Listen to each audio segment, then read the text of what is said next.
I'll be fine, like, if someone just hears me talk and talk and talk and talk and talk and talk and talk. You're doing a really good job. And I don't think I tell you that enough. And I know sometimes we get into it, and it's just hard on both of us. But, try to understand me more, and I'll try to do the same. Listening is a form of love. Find resources to help you support your kids and their emotional well-being at sounditouttogether.org. That's sounditouttogether.org. Brought to you by the Ad Council and Pivotal. All of your favorite 1017 The Truth content whenever you want. The Truth app has it all. The Truth is on 1017 and 1510 WGKB Waukesha, a locally owned Good Karma brand station. This is the Bloomberg Black Business Beat, brought to you by Lowe's. While big companies might be pulling back on DEI, consumers are still very much interested in supporting diverse businesses. That's according to Aurora James, founder of 15% Pledge, an organization founded in 2020 that works with big retailers, asking them to promise to commit at least 15% of their shelf space for Black-owned businesses. She says that people, especially Gen Z, are still committed to supporting diverse brands when they shop. Consumer sentiment and consumer values haven't changed over the past 4 years. Like, we still know that people are more interested than ever in shopping with their values. And so I think every corporation that we partnered with at the 15% Pledge, whether it's Sephora or Nordstrom, are really proud to continue with these commitments. On top of its core mission, 15% Pledge also offers several grants to Black-owned businesses. I'm Bloomberg's Justin Milliner on the Black Business Beat. Now more than ever, Lowe's knows you don't just want a low price, you want the lowest price. And with our lowest price guarantee, you can count on us for competitive prices on all your home improvement projects. If you find a qualifying lower price somewhere else on the same item, we'll match it. Lowe's, we help, you save. Price match applies to same item, current price at qualifying retailers. Exclusions and terms apply. Learn how we'll match price at lowes.com/lowest price guarantee. Now there's a new way to take charge of your blood sugar. Introducing New Garlic Healthy Blood Sugar Formula from the makers of the nation's best-selling garlic supplement. New Garlic helps maintain healthy blood sugar levels with clinically supported levels of garlic, plus a custom blend of vitamins and minerals, and it's odor-free. Take charge of your blood sugar with New Garlic Healthy Blood Sugar Formula. These statements have not been evaluated by the FDA. This product is not intended to diagnose, treat, cure, or prevent any disease. Use as directed. The views and opinions expressed on this program do not necessarily reflect that of the staff and management of Good Karma Brands, but are the sole responsibility of the host and guests of this particular show.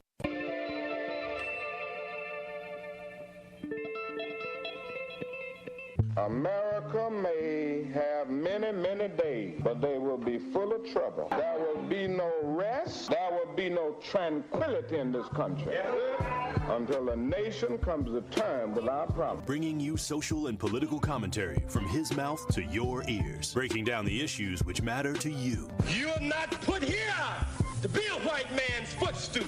You are put here to represent the very best in God's word. Legendary civil rights icon, the Reverend Jesse Jackson in the studio. Reverend Jackson, how are you? Mr. Sherwin, good morning on this chilly Milwaukee morning. And I am pleased to have one of the founding members of the Black Panther Party, Chairman Bobby Seale. Mr. Chairman, how are you this morning? Good morning. I'm doing just fine, thank you. To Mr. Eric Holder. Mr. Holder, so good to see you. How are you? Well, I'm fine, man. How you been? It's been a long time. Haven't seen you for a while. The Dr. Cornell West. Dr. West, how are you, sir? My dear brother, you're so kind, you're so generous, man, but I salute you and the work that you were doing there. Doing a magnificent job there in Wisconsin. Stream live on 1017thetruth.com. Call in with your questions or comments. 833-212-1017. Join us on social media at 1017 The Truth. It may not be what you expect to hear, but I will definitely give you what you need to know. Are you ready for the truth? I want the truth! You can't handle the truth! Now, live from the American Family Insurance Studio at the Avenue in the heart of downtown Milwaukee, here is Sherwin Hughes. Good morning. Welcome to the program. I'm saying that with authority today. Today is Tuesday, June 3rd, 2025. Don't let me forget to talk about Downtown Dining Week. that is this week, and I think it goes through either the end of the week or the end of the weekend. It's where you can try out a bunch of specified restaurants in the downtown Milwaukee area for greatly reduced prices for some menu items. If you're going to experience downtown dining week, and it gets better every single year, yes, it does indeed, you better tip or don't go. Just because the food is discounted because they want you to come in and try some of the restaurants does not mean that you get to eat for super cheap. You still need to tip. So we're going to talk about downtown dining week, and I have a feeling that tipping etiquette is going to come into play again because it always does. We just don't get it. We don't get it. I also want to bring up a subject today that I've avoided.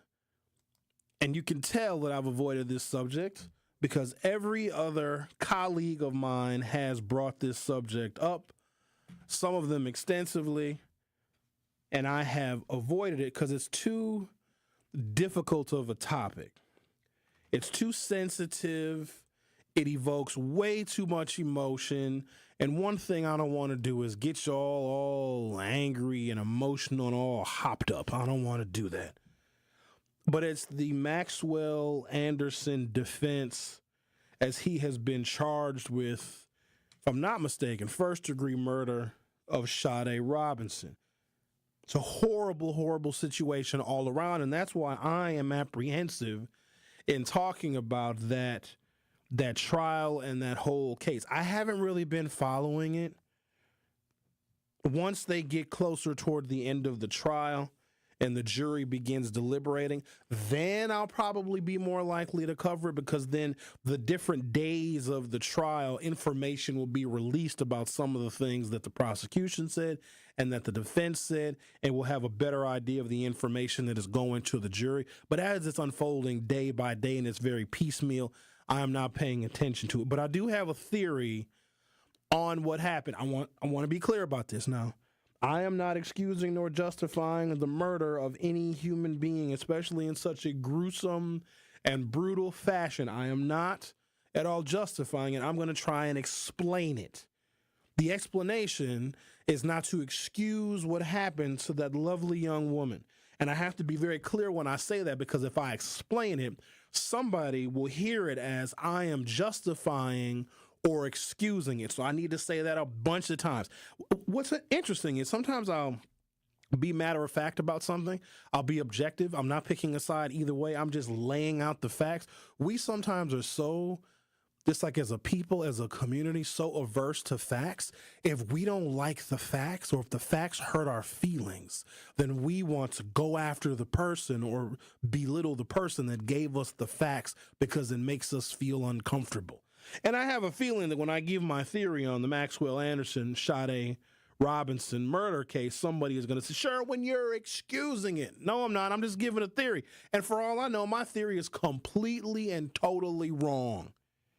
It's a gruesome thing that happened. And women, please be very careful of who you're hanging out with. I guess I shouldn't really put that on women because you never know. Fellas, you too, you be careful of who you're hanging out with. I was telling Benjamin a story about a situation I found myself in the year 2016. It is, I don't want y'all to look at this the wrong way. I don't want to say it's, how do I explain it without sounding like a weirdo? I went out with someone and I was so shocked by their behavior at the end of the night, which I didn't see any of it coming. None of it. I was blindsided completely. That's the thing that we don't ever account for, being totally blindsided by somebody because you think you're getting to know somebody and you're getting along with them. Then all of a sudden out of left field, they say something that's just insane. That happened to me in the 2016 and I panicked. I didn't know if I should run or catch a flight to Aruba, but maybe I'll get to that later. But it's kind of related to my somewhat nebulous theory of Maxwell Anderson and Sade Robinson. All right. So you guys know who the president is, right? This is what I really want to talk about today. You guys know who he is because you elected him once before. I know some of you are not going to take responsibility for that, for electing him the first time, but some of y'all voted for him. Okay, so he became president one time, and then we got to like see how he operates, and then lo and behold, a black woman ran against him, and surprise, surprise, she lost, and he got elected again. So we know who this guy is. He laid a foundation. He laid the groundwork of what his administration is going to be, what it's going to focus on with his first 100 days in office and this flurry of executive orders. He's probably better than 200 executive orders or somewhere really close to it. So just to put that number in perspective, presidents that have served 4 years, a full 4 years, presidents that have been reelected and served a full 8 years sometimes do not sign 200 executive orders. Donald Trump did as many in his first 130 days. So the lightning breakneck speed in which Trump was signing these executive orders is truly unprecedented. And an executive order has the power of law and the weight of law until Congress actually passes a law. So if Congress does not act to pass a law that then gets signed by the president, that executive order stands. One of the most significant executive orders, I think, in all of American history, and it also shows the power of an executive order. The Emancipation Proclamation was an executive order. Freeing the slaves was not an act of Congress. In fact, Congress didn't really have much of anything to do with freeing the slaves, because you got to also keep in mind, there were Southern members of Congress that did not want the slaves free. But because it was an executive action, an executive order, the only thing that Congress could have done was pass a piece of legislation that would have either affirmed the Emancipation Proclamation or taken it away and put us back in bondage, you see. So executive orders have a tremendous amount of power. And we have created a holiday out of it. And for better or for worse, Joe Biden made that holiday federal. In June of the 2021, Juneteenth Day, always on June 19th, was made a federal holiday. You know, here at 1017 The Truth, we celebrate the Juneteenth Day by, making all of the black staff here work really long days. Not me. I'm taking vacation on Juneteenth. They don't even come looking for me. Listen to me. Listen. Look in the camera. Look in the camera. I am not working on another black holiday for the rest of my natural life. That also means on Martin Luther King Day, I'm not working then either. That one really bothers me, because here at Good Karma Brands, it's a holiday. And so we have other radio stations here. We have ESPN Milwaukee, and we have WTMJ 620. We're all here at the 3rd Street Market Hall, all under one umbrella of Good Karma Brands. I'll come in on Martin Luther King Day, and the other radio stations is closed. It's dark. It's not even nobody in there, but our black asses is over here on a black holiday. No, thank you. I said all that to say this. Is Juneteenth Day our holiday? Is it a black people holiday where no one is allowed to celebrate and to engage in the holiday? Is it ours? It belongs to us. It's personal to us. It is our struggle and our fight for equality, which still continues. How far we've come and how far we still have to go, which is a uniquely black experience. Even when we try to explain bits and pieces of our experience to non-black people, they always dismiss it because they can't relate. Like, oh, that was a long time ago. Oh, you guys are doing great now. Oh, that, the whole slavery thing. Why don't you guys just get over that, et cetera, et cetera. So I can understand us wanting to keep it to ourselves. But if it is a national holiday, shouldn't it be something that everyone celebrates? Because I've had these discussions over many a Juneteenth Day. Broadcasting leading up to Juneteenth Day, broadcasting on Juneteenth Day, even the days afterwards. We've always had these long and detailed discussions. And the majority of the discussions that I've had on air about Juneteenth Day was before it was a national holiday. National holiday means like you have a Juneteenth Day sale at Target. It's a Juneteenth celebration. It's everybody participates in it, and to some extent it does get commercialized. And I can understand African-American resistance to that. Many, many years ago, prior to Juneteenth and becoming a national holiday, because I always thought it should be. It's not a black holiday. To me, it's an American holiday. As black people, are we Americans or are we like an offshoot? Are we like a unique classification? Are we Americans like everybody else? Yes or no? Now, it depends on the situation, because we'll tell you in a second how we built this country. We built it. We built all of it. We built the roads and the bridges, and we did the plantations, and we did the cotton and the sugar cane and the tobacco. We did all of the things. We built this country. But then at the same time, we want to keep our holiday to ourselves. So when I mentioned many years ago, because I'm doing the devil's work, it seems, in trying to teach black history to people that never learned it. Now, I'm not talking about black folks. If you were white in this country and you were successful, you never had to learn anything about black people, ever. It was never on the test. There was never a quiz. It wasn't mandatory for you to know anything about black people, black history, the struggle, the plight, none of that. You could graduate, for the most part, from any institution in this nation and not know anything about black people. And I got a problem with that, because white folks will walk around with this infinite kind of ignorance. And I don't blame them, because they weren't taught, nor was it compulsory in their education. It was never required to learn anything about black history to graduate from high school, college, get a master's degree, unless you get a master's degree in black people, which I think you can get. Black history, black stuff, I think you can. And so you'll have white folks that do the bare minimum, and they think that they're actually doing a lot. So in my never-ending quest to give examples and to teach black history with varying degrees of success, I wanted Juneteenth Day to become a national holiday, because then it gives us a much larger platform to discuss what the day is in the grand context of American history. So now it's a national holiday, and damn it, now I actually regret it. In my quest to have Juneteenth become a national holiday, you know that I suggested the Summerfest grounds, the Juneteenth Day in the city of Milwaukee. This is its 54th year. I think we're one of the longest Juneteenth Day celebrations in the country. Milwaukee is interesting when it comes to racial stuff and black people stuff.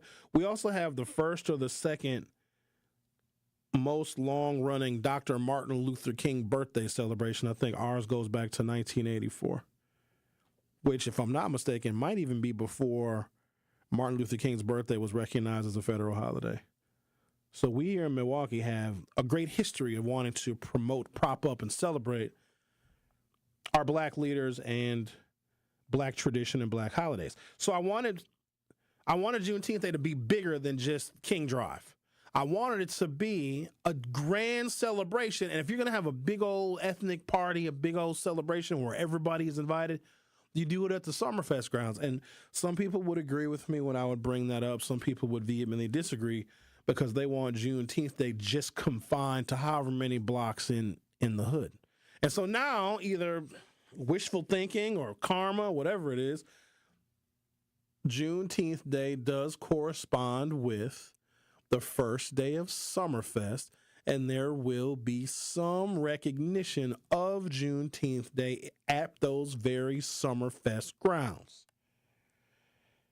And I'm not entirely sure how I feel about that. So there was a period of time where I wanted it to be bigger than what it was, so that we could use Juneteenth Day as an entryway to have deeper conversations about black history. Because I don't know if black people feel as a part of American history until America fully and thoroughly understands who we are, what we did, what we sacrificed, and quite honestly, how little we complain. We still should be protesting right now for the George Floyd Justice and Policing Act. We still should be protesting right now for the unfair and the disparate treatment of black children in their underfunded public schools. We still should be protesting right now. As black folks, we're really good sports, white America. We could be more angry than we are. But now, I think I'm starting to regret my desire for Juneteenth Day to become bigger than what it was. So I'm going to take a break. When I come back, because they don't get it. And if they don't get it, then maybe they don't deserve to participate in Juneteenth Day with us. And I say that because I have a list of cities. How many? I got 9 cities that are essentially canceling their Juneteenth days. Now, some of this is Trump. Some of this is the whole theme of anti-DEI. And you don't get more DEI than Juneteenth. Like, that is King DEI. Maybe it was a mistake. Maybe Joe Biden trying to do right by us and propping up our Day of Independence, which to me is also another American Day of Independence, because your country cannot be free unless all of its people are free. And if we were still in bondage on June 18th, 1865, then America did not gain its final independence until June 19th, 1865. You understand me? But now they're over here canceling Juneteenth Day in a number of cities. Don't worry, Milwaukee is not canceling. And in fact, Milwaukee is doing quite the opposite. It's going to be some recognition of Juneteenth Day at the Summerfest grounds, which I'm not really sure how I feel about that. So I'm going to take a break, come back, going to dig in a little bit. And also James Cowsey of the Milwaukee Journal-Sentinel wrote him a little article about the Juneteenth Day. We're going to reference that as well. It appears in the Journal-Sentinel online edition. You're listening to The Truth with Sherwin Hughes on 101.7 FM. Don't go anywhere. I'll be back shortly. The Truth with Sherwin Hughes returns after this on 101.7 The Truth app, and 1017thetruth.com. Hey, Truth fam, this is your girl, Melanie Ricks, and I want to remind you to tune into Nothing But the Truth digital show with me, Melanie Ricks, presented by Visit Milwaukee. Every Wednesday at 6 p.m., a new episode drops on the 1017 The Truth YouTube page. And since it is on YouTube, I hold nothing back. I give you all my hot takes on celebrity gossip and give you the tea on relationships that you don't want to miss. Subscribe to 1017 The Truth on YouTube so you never miss Nothing But the Truth digital show, dropping every Wednesday at 6 p.m., presented by Visit Milwaukee. Handcrafted, homegrown, world class. This is Sherwin Hughes from 101.7 The Truth for Axe Housing. Are you tired of paying a landlord rent when you should be paying yourself? Do you want to leave a financial legacy, or would you like to have a stable place to call home? Well, it's time for you to start on the path to owning your own home instead of renting. You can work with an Axe Housing coach, and they will teach you how home ownership can be a reality. Axe Housing has helped over 4,000 families in our neighborhoods. Many times your mortgage will be a lot less than what you're paying for rent. As an average Axe family who has been helped pays around $900 per month. No matter what barriers you think you're facing, Axe Housing coaches can assist you right now. An Axe Housing coach will help you create and stick to a plan and a budget and get you ready for home ownership. If you're not dreaming of home ownership by now, you certainly should be. Let's make it a reality with Axe Housing. Get started on a virtual orientation by clicking on axehousing.org. That is ACTS housing.org. Don't let where you are financially right now get in the way of your very bright future of becoming a homeowner. Axe coaches are here to help. You are listening to The Truth with Sherwin Hughes on 1017 The Truth app, and 1017thetruth.com.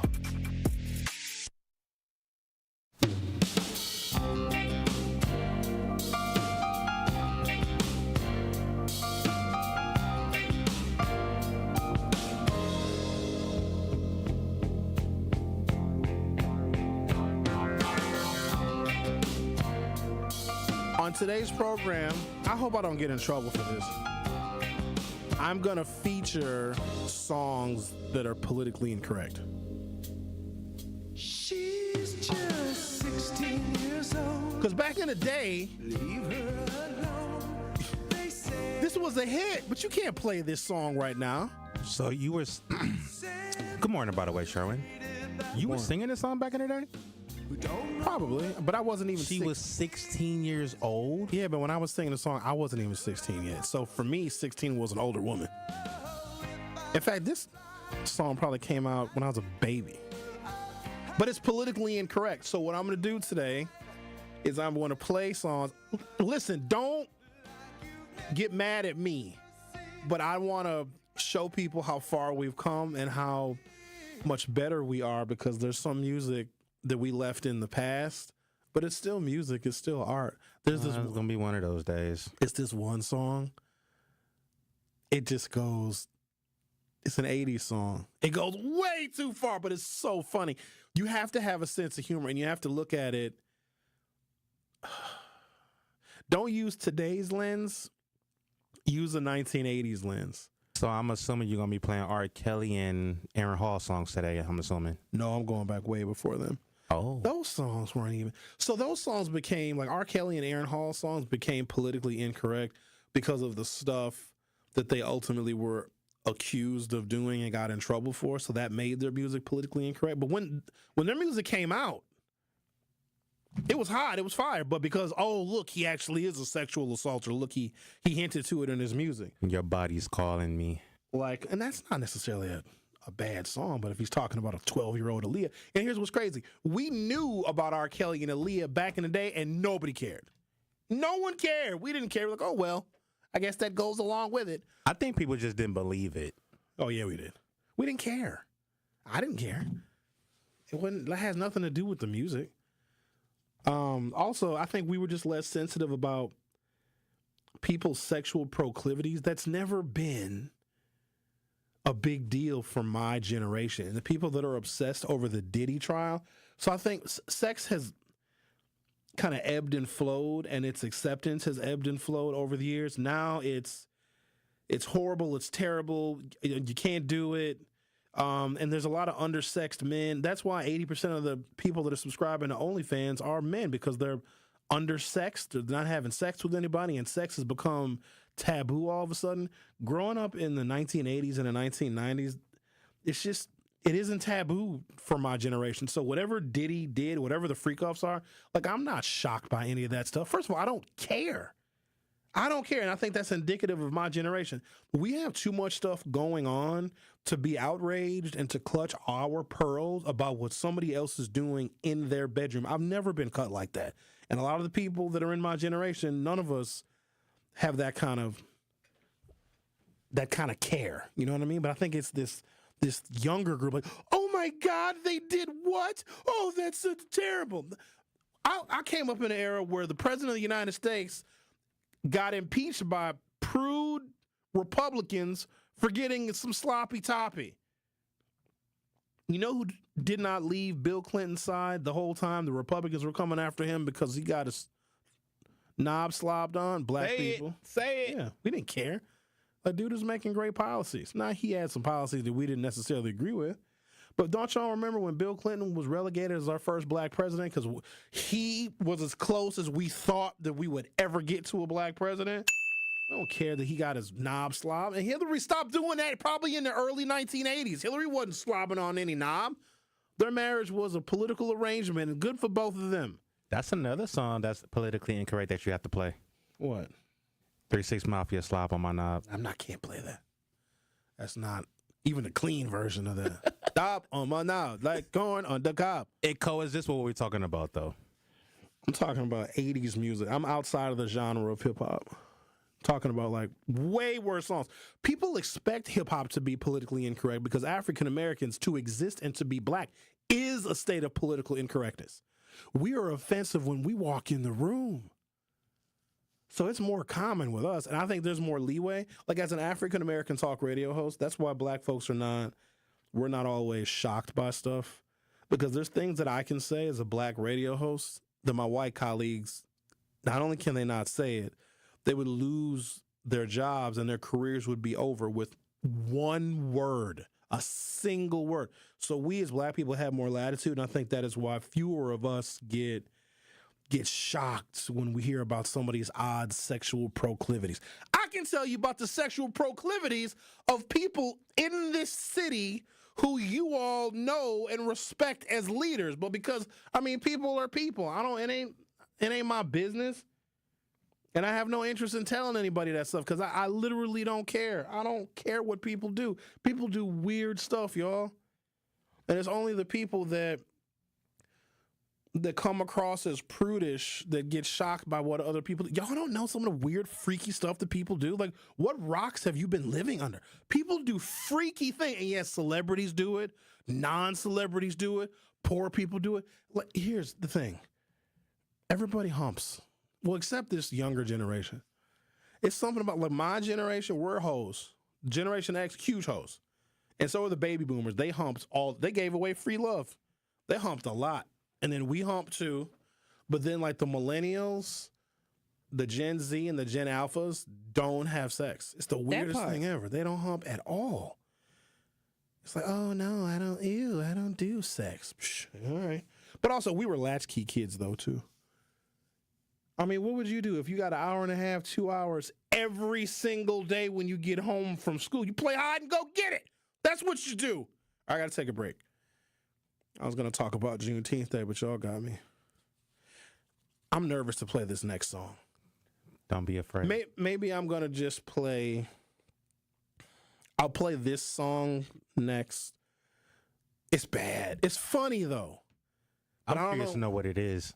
Oh, you've never heard it before. It's early 1980s, early MTV stuff. You might never know. I'm a musical lover. I guarantee you ain't heard. Okay, well, maybe you have. Then I want you to sing along then if you know it. All right?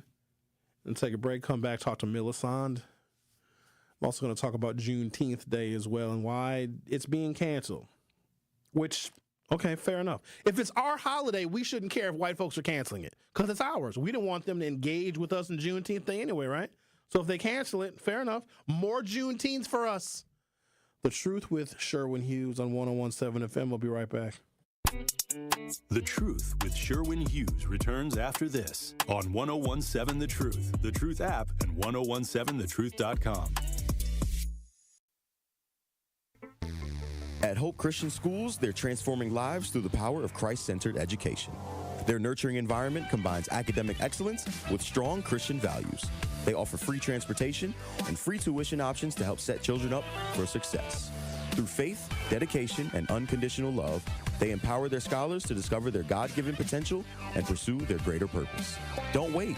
Start your child's journey at hopeschools.org. It's time for Truth Takes, a thought-provoking commentary on the award-winning 101.7 The Truth. Here is Ben Jammin with his truth. Truth Nation and all the juicy jammers out there, can I be honest? Honest about what?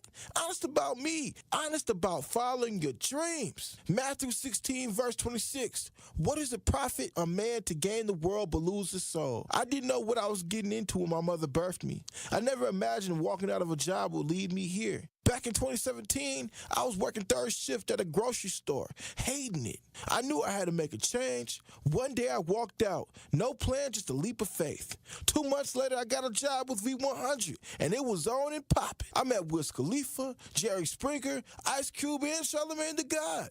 But in 2020, everything changed. COVID hit, and I was furloughed. But it gave me clarity. Clarity on who I was, who my real friends were, and what I truly wanted. After 8 months, I got an opportunity with 101.7 The Truth. I got the chance to speak on air, and things took off. I started as a producer, and now I'm the host of Jamming with Juice. I've spoken with the White House, NBA All-Stars, and even killed an unreleased track with one of your favorite rappers. Through it all, I remained vulnerable with you, Truth Nation, especially after losing my dad. But here's the truth. It's not just about following your dreams. It's about preparing for them. What you want to happen is going to happen. But if you're not ready for it, you have to watch it pass you by. As a great prophet once said, you only get one shot. Do not miss your chance to blow. This opportunity comes once in a lifetime. So if it wasn't for the divine timing of the George Floyd assassination, the time that I took for myself to become greater, or the vision of the CEO of our company, 101.7 The Truth, or myself wouldn't be here. So I'll call it divine timing. I can tell you to follow your dreams, but it's much better if you prepare for them. This has been Truth Takes on the award-winning 101.7 The Truth. Listen to Jammin' with Juice with Ben Jammin and Carrie Noni weekdays from 7 a.m. to 9 a.m. You are listening to The Truth with Sherwin Hughes on 101.7 The Truth, The Truth app, and 1017thetruth.com.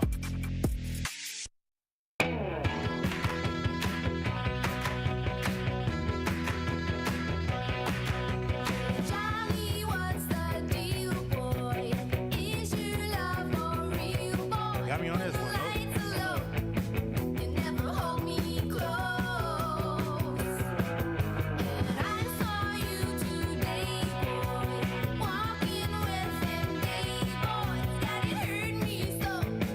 Now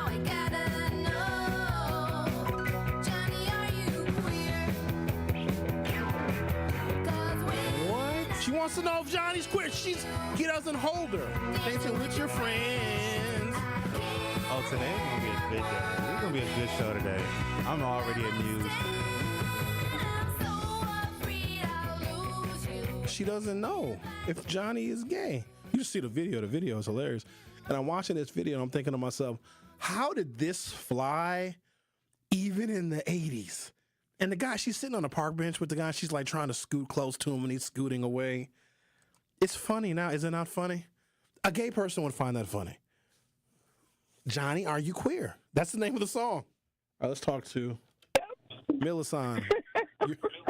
He just wants to know about Johnny. And that's a question I think that a lot of women want to know the answer to, because a woman might really be into a guy, and if he's not making his move, she might think he's gay. That's true. And that was a hit back in the 80s. Yes. That was, everybody listened to that. It was on all the radio stations. But my thing was, you were talking about accountability. And I think sometimes now young people want to make adult decisions, and then they want you to feel sorry when it didn't work for them. Or they make a decision to do something, and then in the morning they have regrets, and they think they're owed something because that decision didn't go the way they thought. And that is something that is truly, truly hurting our community. You have to be able to make a mistake and stand on it and say, oh, I'm sorry, I made a mistake. And that's even to yourself. You might wake up in the morning and regret what you did, but that taught you a lesson. You don't get paid for regret. And I think that's what we're missing in all of this, even with Cassie and all of these other ones. You made a decision. Now, why you made that decision is irrelevant. As a grown person, you made a decision to do something, and now you feel bad about what you did, but you don't get compensated for that bad.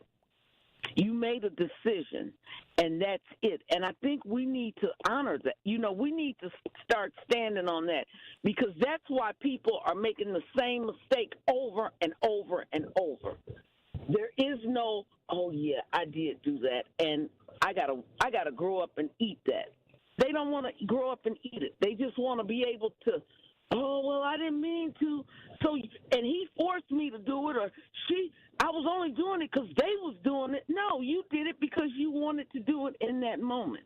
And we need to stand on that. I appreciate your commentary, Millicent, but because of the sensitive nature of that whole trial and the accusations, as a man, I can't give my opinion. But I'm saying in general. I'm saying in general. I mean, your kids. People now, your kid does something stupid, and the first thing they say is, oh, he didn't mean to do that. He was only doing it because so-and-so told him to do it. No, he did it because he wanted to do it in that moment. And we need to start realizing that. It's not like you can say, my son was in the car with the other boys, and they decided your son was in the car with the other boys because he wanted to be there. That's why this happened. It's not you can't go back and say, oh, you know what, so-and-so influenced him. His daddy wasn't there. No, maybe his daddy wasn't there, but the decision he made to do today was his decision, and he has to live with that, he or she. Fair, we'll leave it there, Millicent. I'm just saying it. Okay. All right. Thank you.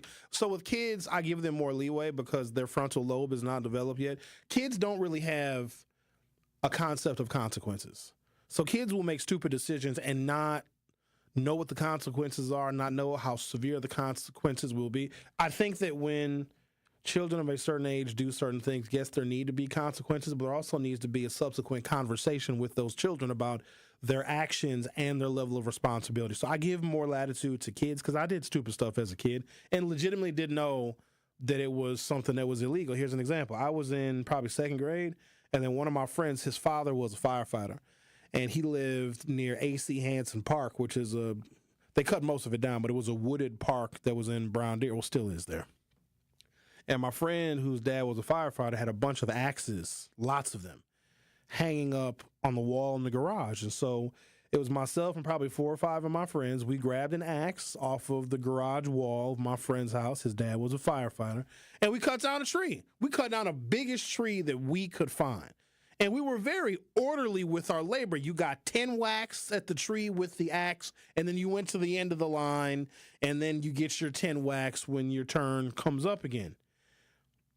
This tree was so big that when it fell, so it was dark in the forest. The tree was so big that it lit the entire, like it opened up the whole canopy of the forest. And then we heard, "Hey, you kids, what are you doing?" Of course, we all ran. Next thing I know, it was a squad car in my driveway, and I look out the window, and all my friends are in the back seat because apparently cutting down a tree in a park is very, very, very illegal. We didn't know. Now, again, I was 7 years old, but you give more latitude to children. Where I don't give latitude is stupid-ass adults that make decisions. Or if you make a terrible choice, you want to blame the other person. People aren't really big on taking accountability. They made a stupid decision, whatever that decision is. They want to blame somebody else for why they did what they did, why they executed the actions that they executed. Well, it was their fault, and they did this to me, and that's why I did this. Or blaming somebody else for one of your problems as an adult. Like that, I can't stomach that. Because you can't even reason with a person that refuses to take responsibility for their behavior. And I don't want to make this a men versus women thing, but you'll have couples that blame the other person for their actions, their attitude, and their behavior. And I'm from the school of thought where another human being should not have that much control over your emotion. And some people never reach that level of maturity. They always blame somebody else. Have the worst life ever. Nothing but bad decision after bad decision. And to some extent, I guess you can say, "Oh, well, I didn't know any better because this is how I grew up." But you can only use that excuse for so long. You can't be 52 years old making the same stupid mistakes talking about, "My daddy wasn't there." You've known your daddy wasn't there for 40 years. Can't still make the same mistake. Got to take responsibility. And that's what the kids are learning from. They're learning from adults that don't know how to take responsibility. All right. I said I was going to talk about damn Juneteenth Day. See here? This is why we can't talk about nothing, because y'all keep distracting me. Americans need transformative talks on race. Juneteenth is the space for that. So this is an opinion piece written by James Cowsey. James, I disagree with you. Juneteenth Day is not the place nor the space to have conversations about race. Juneteenth Day is a party, is a celebration, it is liberation. It's like on the 4th of July, we don't sit around and have intellectual discussions about America's independence from England. Where transformative talks on race need to take place, and it's not even at the workplace. It's in school, because race relations are a part of American history.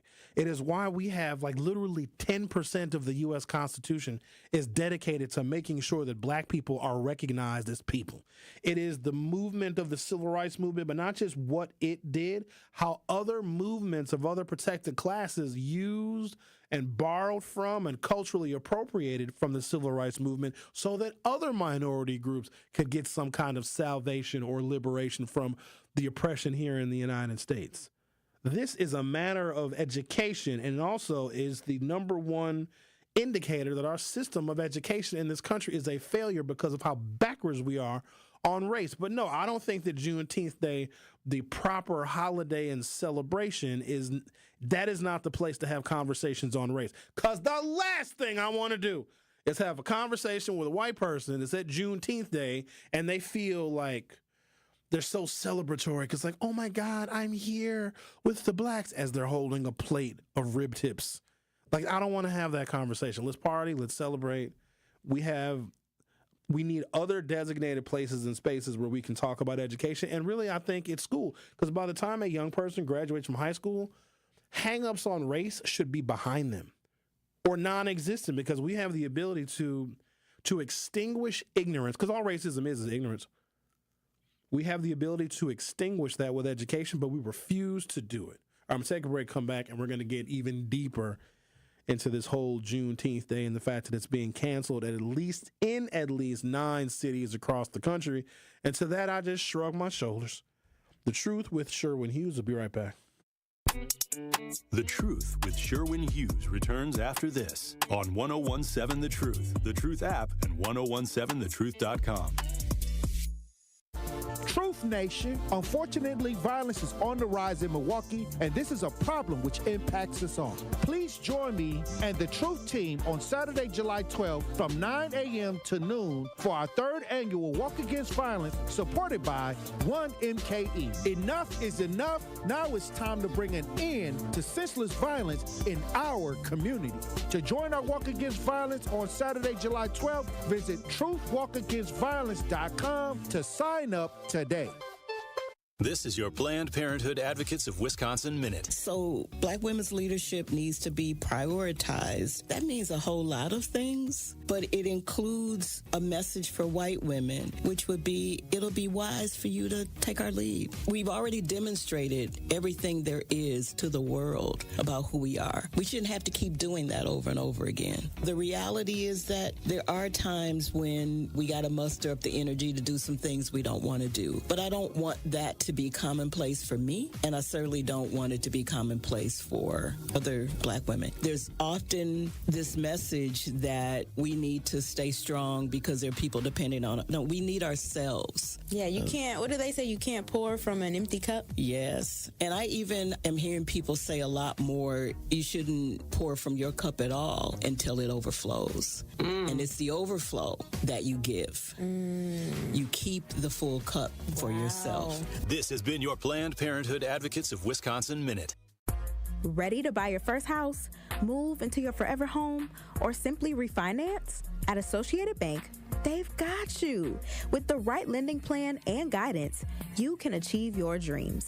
Your financial goals are closer than you think, and Associated Bank is excited to help you reach them. Learn more at associatedbank.com/lending or ask a banker for details. Subject to credit approval, member FDIC, equal housing lender. Life's better with American Family Insurance, because whether it's a family road trip in your dream car or hosting a family reunion in your dream home, we help you feel protected so you can enjoy those dreams with peace of mind. Save up to 23% when you bundle home and auto. American Family Insurance. Get a quote and find an agent at amfam.com. Products not available in every state. Visit amfam.com to learn how discounts may apply to you. American Family Mutual Insurance Company, SI, and its operating company, 6000 American Parkway, Madison, Wisconsin. Saving energy and money is easier than you think. Here are 2 simple things you can do to reduce your energy use and lower your energy bill. Use thermal curtains to reduce each room's energy loss by up to 25%, and make sure vents aren't blocked by furniture or rugs to improve airflow and comfort. Simple, smart savings. Get more energy-saving tips at WeEnergies.com. You are listening to The Truth with Sherwin Hughes on 1017 The Truth, The Truth app, and 1017thetruth.com.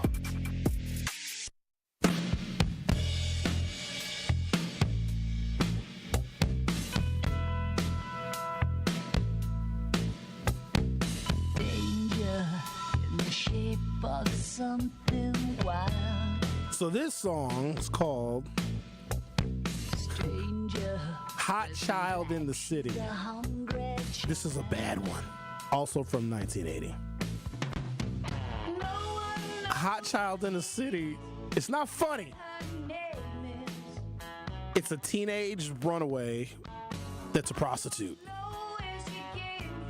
And he's singing about, because she's a hot child in the city. She's hot. Very politically incorrect.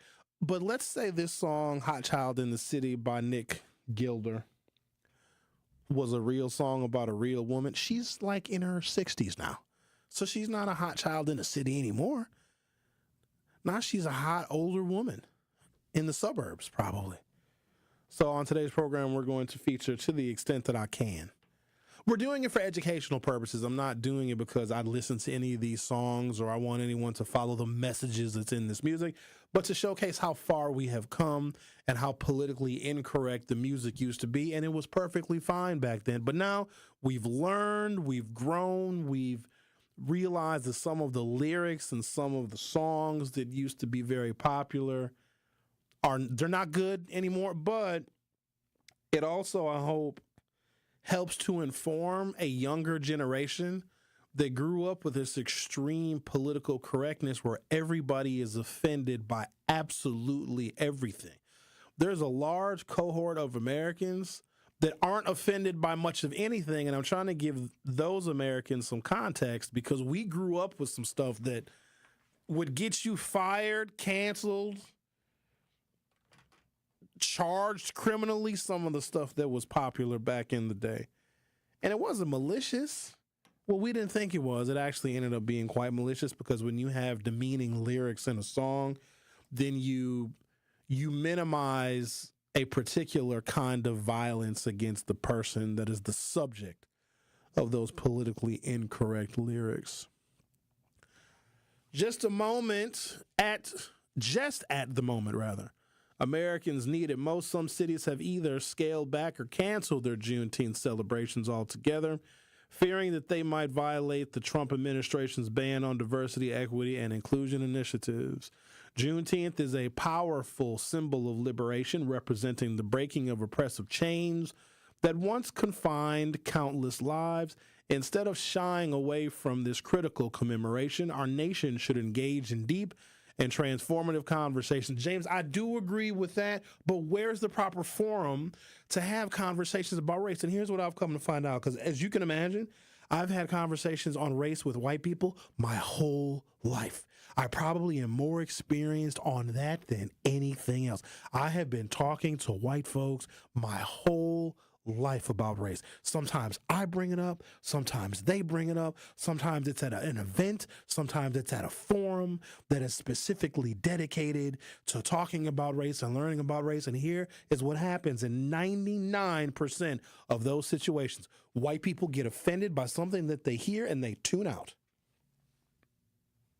You can't tell a white person that what they know and what they understand about race is fundamentally flawed and has been skewed by media, by their influencers, by members of their family, and by their culture. Because that's something else that we see. Earlier, Milisan called in and talked about, kids not taking responsibility for their actions. White people also won't take responsibility for the fact that they're racist. Now, some of them do. Some do. They do. But then a lot of them will say, well, that's just how it was. Or my mama used to talk like that. Or my father used to talk like that. Or, my grandpa was racist. You can't blame me for that.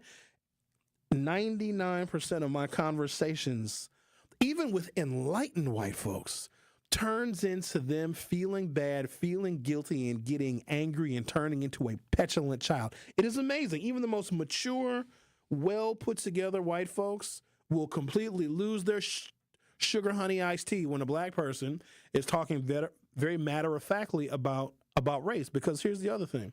I think that there's like this inherent superiority that white people have.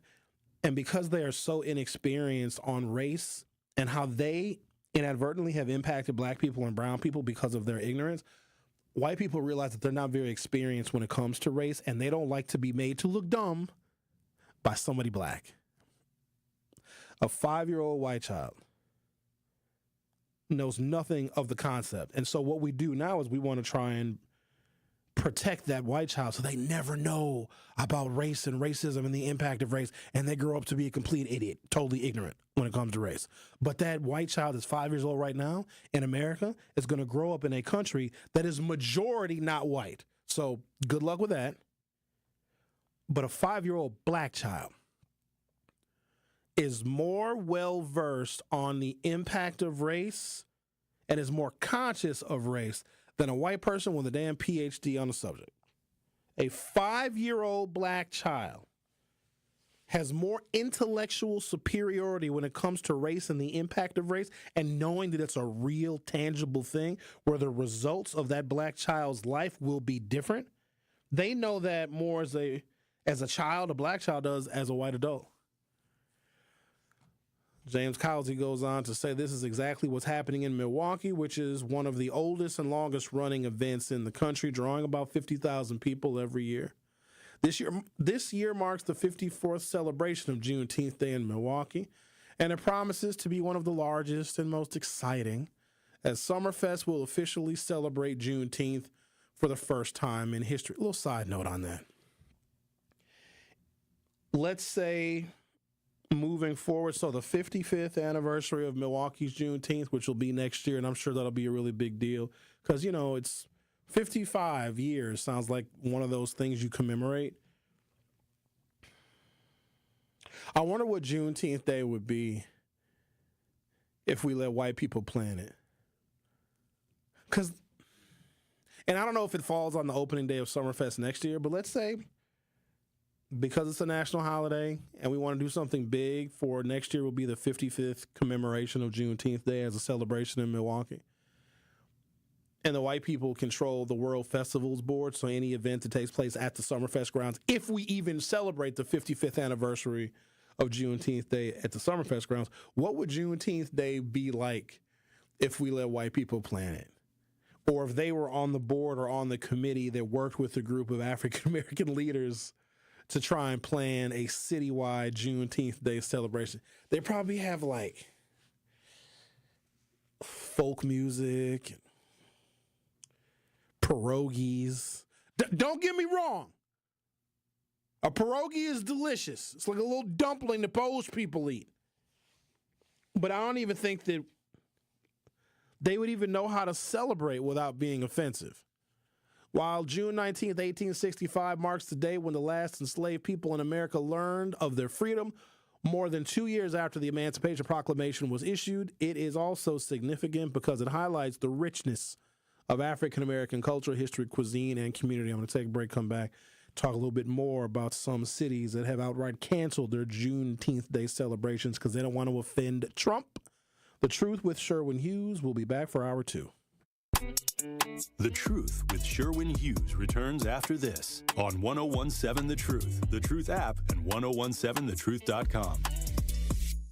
Here at the new 1017 The Truth, we aim to be a staple in Milwaukee's Black community. We are committed to partnering with local organizations and supporting Black-owned businesses. We are proud to call Milwaukee our city and promise to be a positive reflection of our community. We look forward to celebrating Black culture and excellence with you every day as we make history and continue to uplift the voices in our city. Join us for the journey at the new 1017 The Truth, founded by Gruber Law Offices, Milwaukee Black Talk.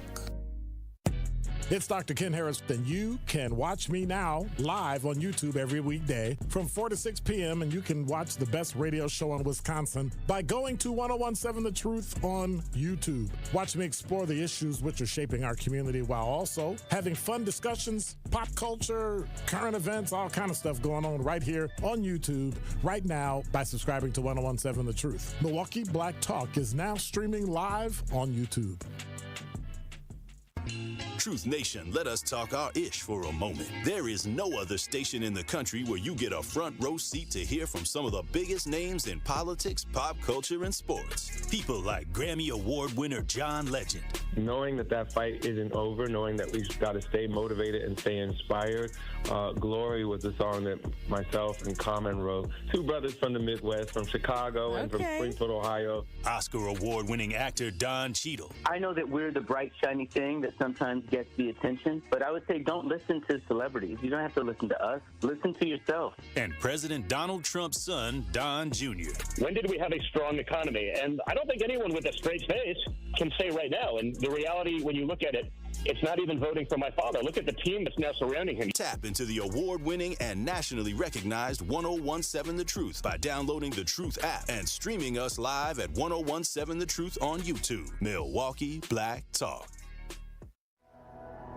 The more you listen to your kids, the closer you'll be. So we asked kids, what do you want your parents to hear?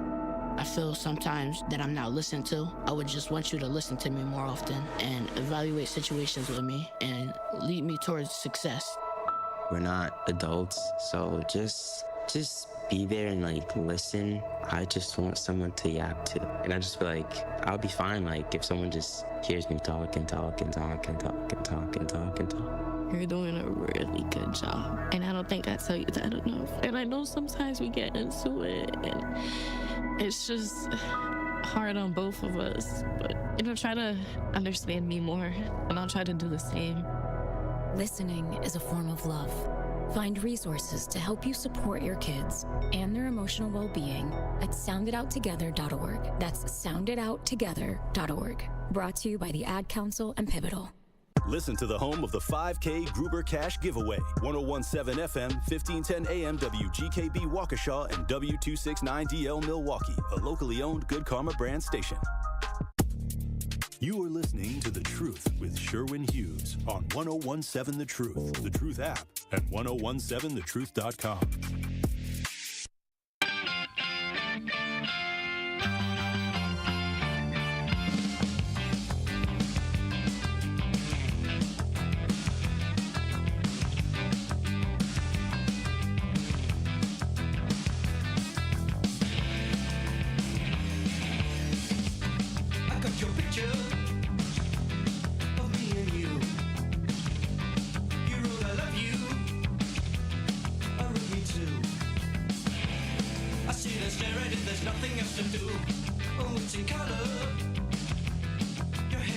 This song is terribly offensive. You can't play a song like this nowadays. What did he say?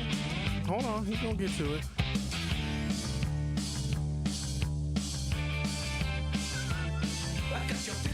It's called I'm Turning Japanese. I don't know when he says it though. I thought he said I got your picture or something.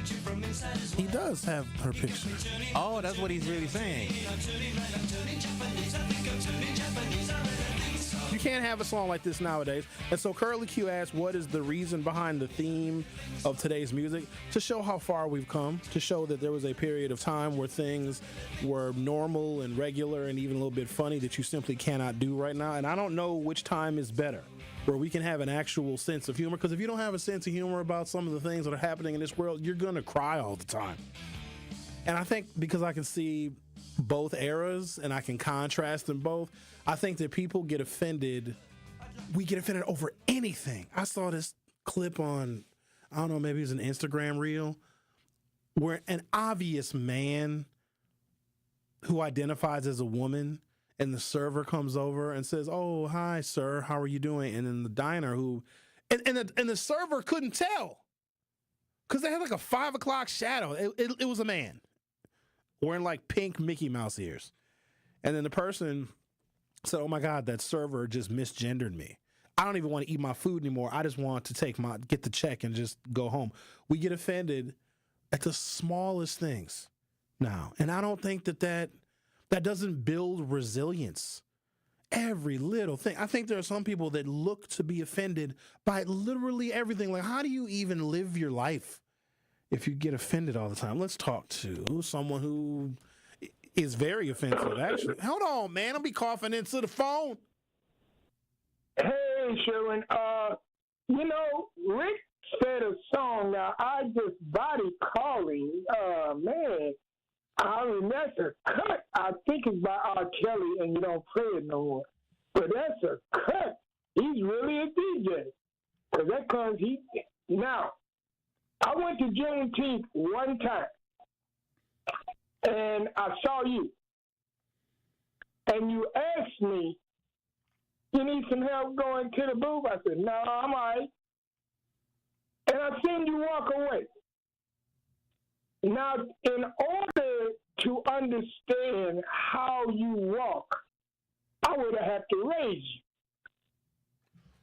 Try and understand in the future You are not cool. You are square. Bob, I don't even know I literally have no idea what you're talking about. And I want people that are listening to be less confused than I am. So you said you saw me at Juneteenth Day, and then you said something about how I walk. You'd have to raise me. Make that make sense. Start over. What point are you trying to make? When I saw you walk, yes, you saw me. You had a little hump into it like Obama.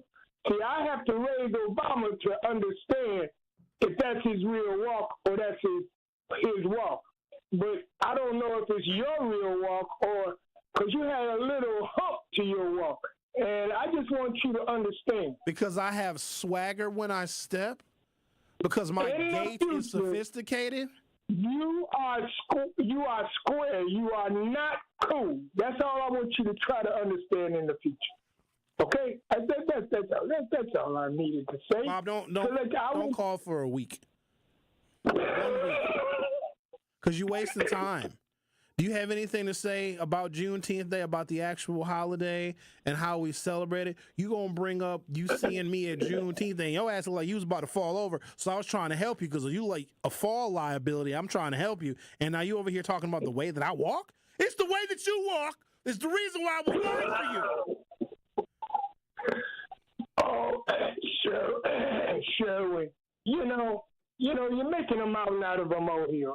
Don't call for a week. You can get upset about it. I have an actual radio show, and I know that you like to just chit-chat about whatever crosses your mind. God bless you. But I actually want to stay on topic because the topic I'm discussing is important. So have something to say.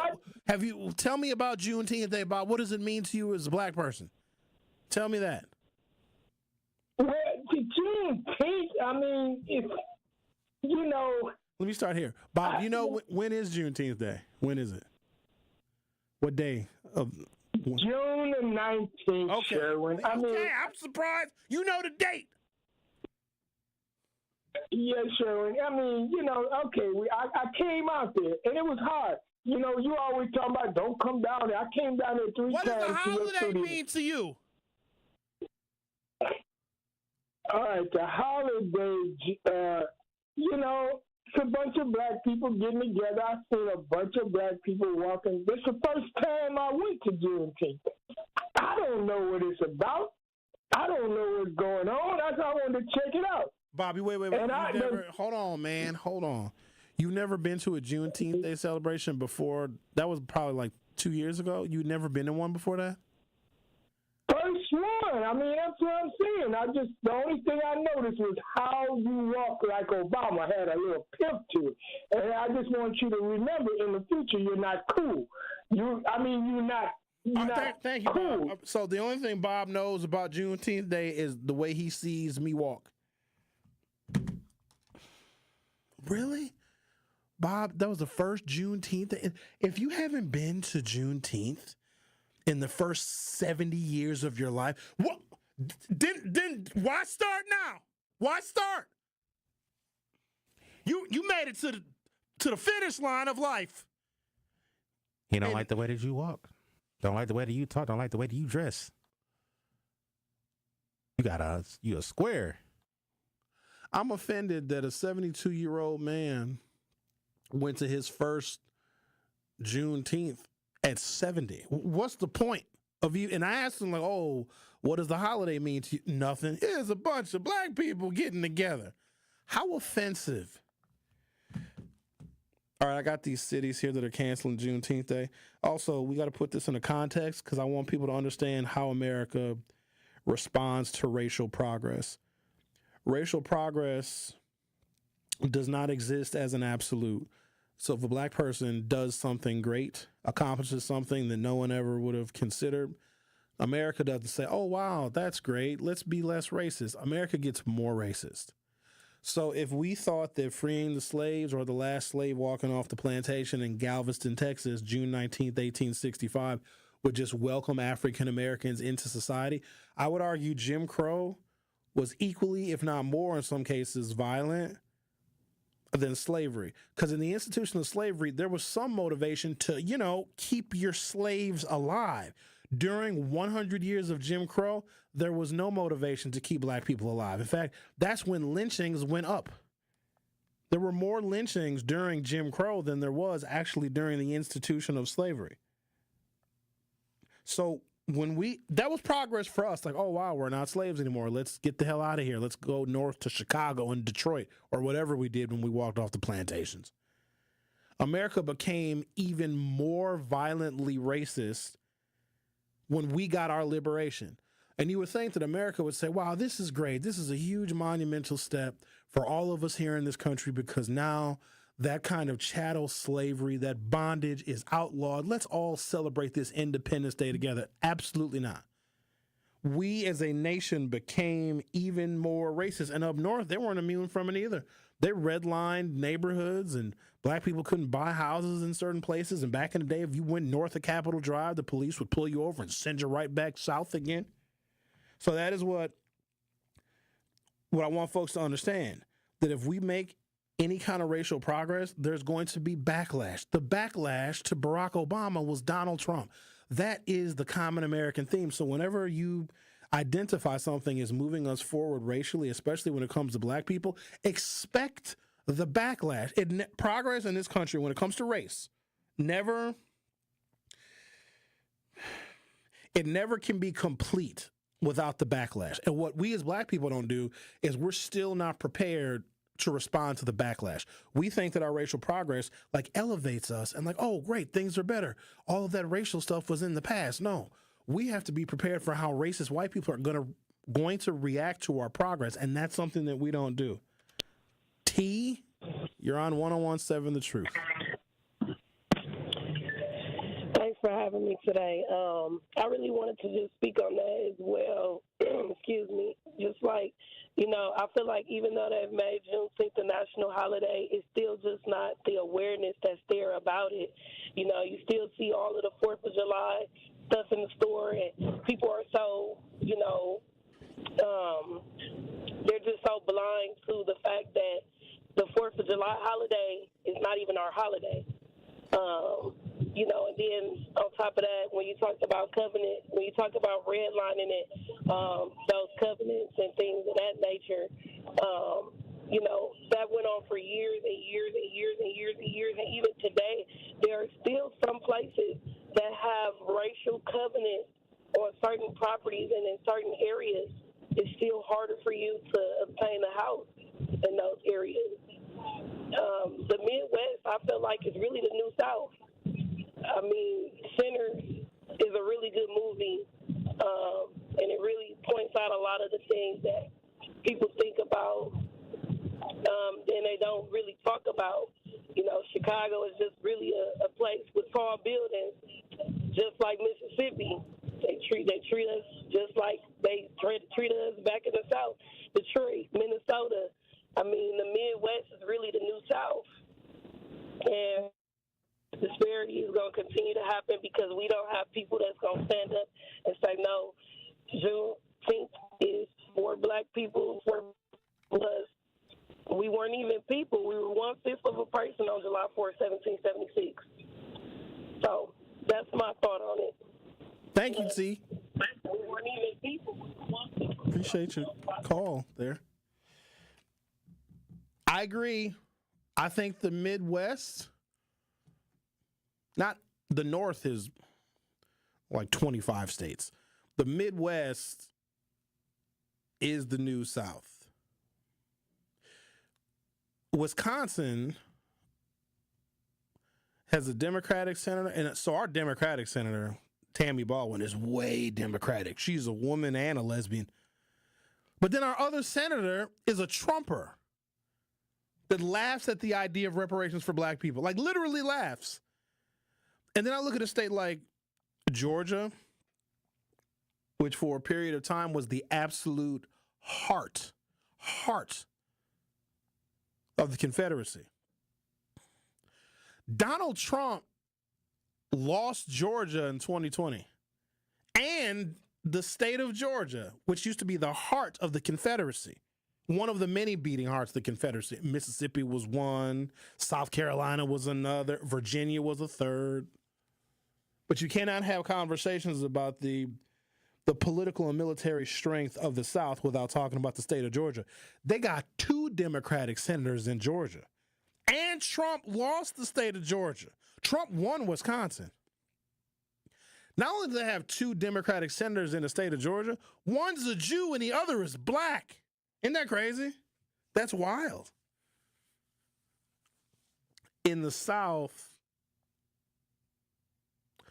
the racism doesn't care how close black people are. Because the South, if you go to like towns in Mississippi and Louisiana, black folks and white folks walk down the street together, live in the same neighborhoods. The segregation is not nearly as pronounced. Once there are higher levels of income, then you start to see segregation, because segregation now in America is probably more economic than it is anything else. But in smaller towns in the South, where you go to those towns and it feels like you step back into time, the white folks don't care how close the black people are in proximity. They just don't want the black people getting too big. In the North, they don't care how big you get, how successful you get, as long as you don't get too close. Does that make sense to you? They will segregate your ass by neighborhood. They don't, in fact, white folks here will praise your success, and they want you to have all of the success that you've earned. Yay, look at the blacks. But just stay away from us. Don't go to our schools. Even if you have the money for private schools, we don't want your black kids in our schools, because the reason why a lot of white folks send their kids to private schools, they won't send their kids to public schools, because that tuition is a financial barrier that keeps middle class and poor black families out. You ever wonder why the liberals and the progressives are so against the voucher program? Because they don't want their children, their precious white children, as liberal and as progressive as they are, they don't want their kids going to school with black kids. And if you catch one that's drunk enough, they'll be honest with you about that.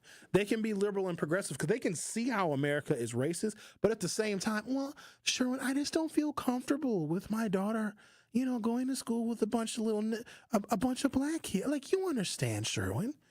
Look, Sherwin, like, you're different. They say some stuff like that to me. Like, Sherwin, you get it. Like, you're a different kind of black. You're not like one of those. I was like, you're right. I am different. I'm worse. Take a break, come back. We'll talk to Phil on the other side. You stay there, Phil. I'm going to take me a little break. We're going to come back and chat with you. Detroit, Michigan is one of the cities that's canceling their Juneteenth. Ain't that wild? Maybe T was right. The North and the Midwest is the new South. I never would have thought Detroit, Michigan would have been one of the cities. Bend, Oregon, Plano, Illinois, Los Angeles, California, the Leimert Park Juneteenth Festival, the major Juneteenth event in Los Angeles, was, quote, postponed due to rising costs and the inability to ensure a safe... Oh, that's what it is. Because they can't guarantee that the Juneteenth Day celebration in L.A. is going to be safe because, black people, shootings and guns, which...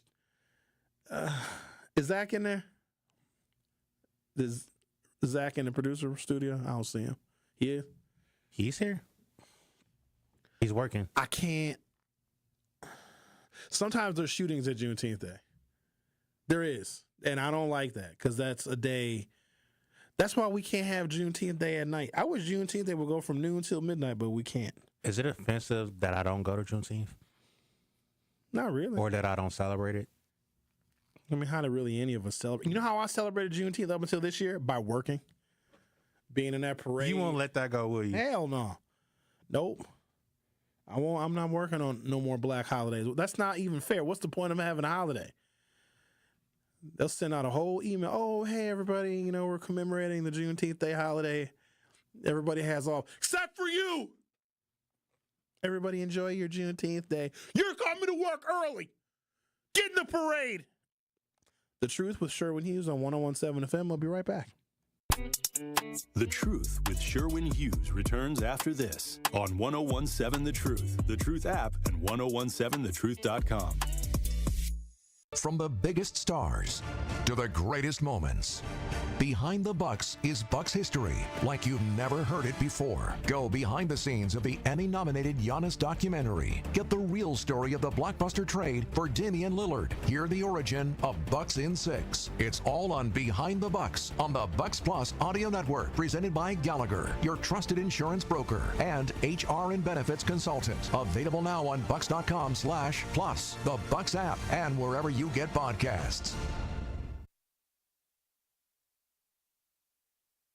Summer in Milwaukee is nonstop. Festivals, live music, and fresh city vibes fill the season you already know. From world-famous cultural celebrations to hidden gem street fairs, every neighborhood is a stage, alive with handcrafted traditions, homegrown talent, and world-class entertainment. Music, flavor, culture, whenever you visit, the Cream City is ready to celebrate. This summer, don't just visit. Make sure you experience Milwaukee, the city of festivals. Need to look sharp for graduation? You need the $100 hookup. Want to get decked out for prom? Get the $100 hookup. An incredible deal that includes a marvelous suit, shirt, and tie, all for $100. Only at Nick Avani's, home of the $100 hookup. And that isn't limited to some standard stock suit. You'll be pleased by the top quality and variety of fashion offered at Nick Avani's. Get hooked up today at Nick Avani's in Mayfair Mall and at nickavanis.com. This is your Planned Parenthood Advocates of Wisconsin Minute. So Black women's leadership needs to be prioritized. That means a whole lot of things, but it includes a message for white women, which would be, it'll be wise for you to take our lead. We've already demonstrated everything there is to the world about who we are. We shouldn't have to keep doing that over and over again. The reality is that there are times when we got to muster up the energy to do some things we don't want to do, but I don't want that to be commonplace for me, and I certainly don't want it to be commonplace for other Black women. There's often this message that we need to stay strong because there are people depending on it. No, we need ourselves. Yeah, you can't, what do they say? You can't pour from an empty cup? Yes. And I even am hearing people say a lot more, you shouldn't pour from your cup at all until it overflows. And it's the overflow that you give. You keep the full cup for yourself. This has been your Planned Parenthood Advocates of Wisconsin Minute. You are listening to The Truth with Sherwin Hughes on 1017 The Truth, The Truth app, and 1017thetruth.com.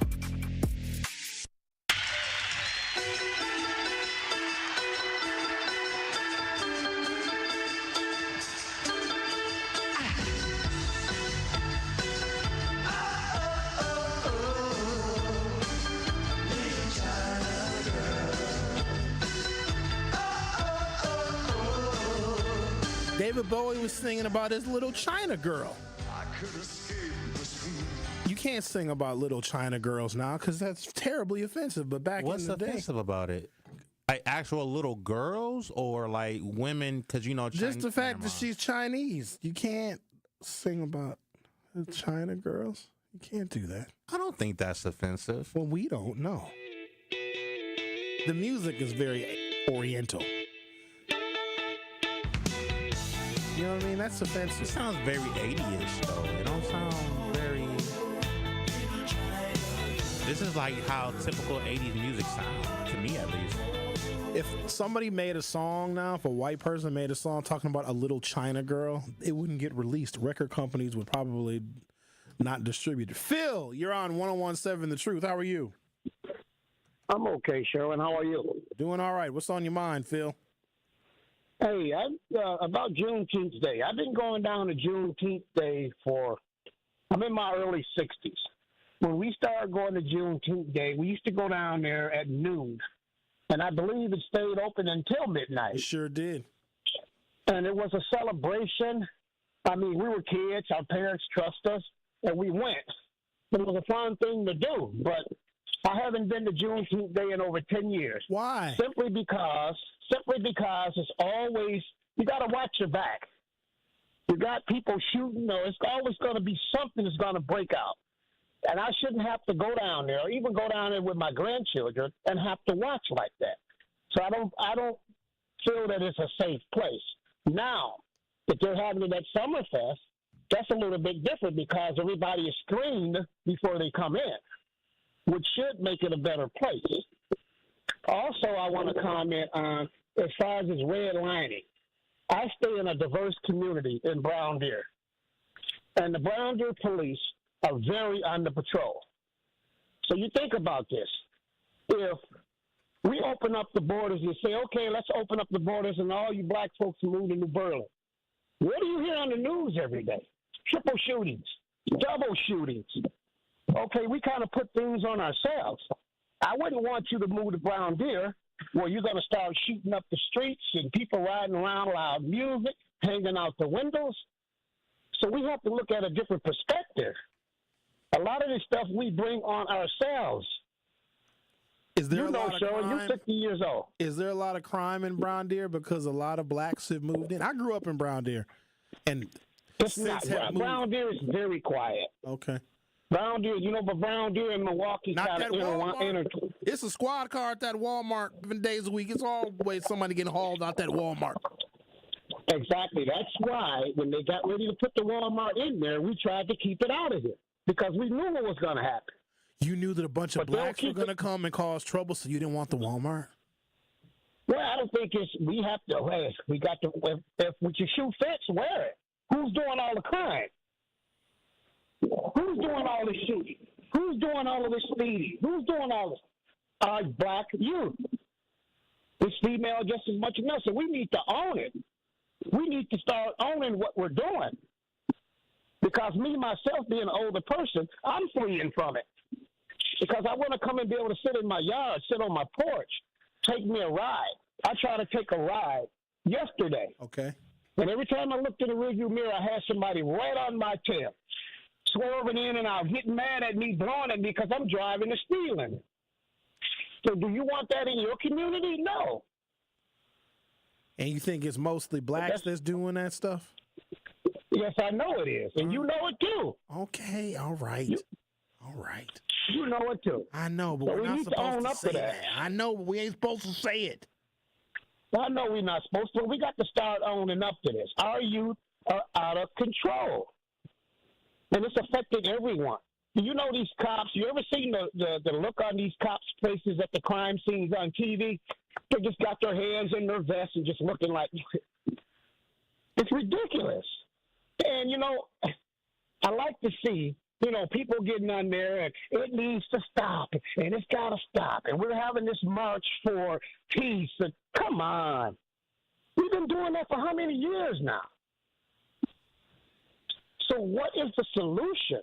Do we start locking up everybody? But see, the scary part about that is I have sons that's young black men. They're doing well, educated, working and everything. They getting caught up in the mayhem of the cops trying to round up all of the bad people. So what do we do? That's the question. We can sit up here and talk to it blue in the face. I don't blame Waukesha for blocking you from moving in there because I don't want my house's value to go down because all of this shooting and stuff is going on. So what do we do, Sherwin? Well, I don't have an immediate answer, but I think that your commentary, and thank you for calling, Phil, is going to spark some debate on what we can do. Thank you. He wasn't wrong about a lot of that. He wasn't. Y'all know he wasn't wrong. He wasn't. But usually, when I look at who's tailgating me, most of the time it's a woman. Women tailgate a lot. They do. They do. Women all up on my butt.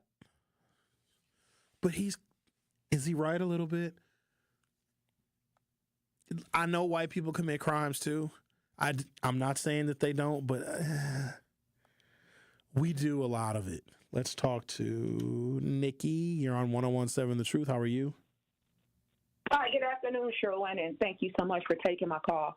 And I was kind of agreeing with what you just said with the gentleman that spoke before me. He was right, so I agree with him a lot. But one of the things I wanted to discuss was, and I'm often floored when folks say that they don't celebrate Juneteenth because too often people associate Juneteenth with the festival, right?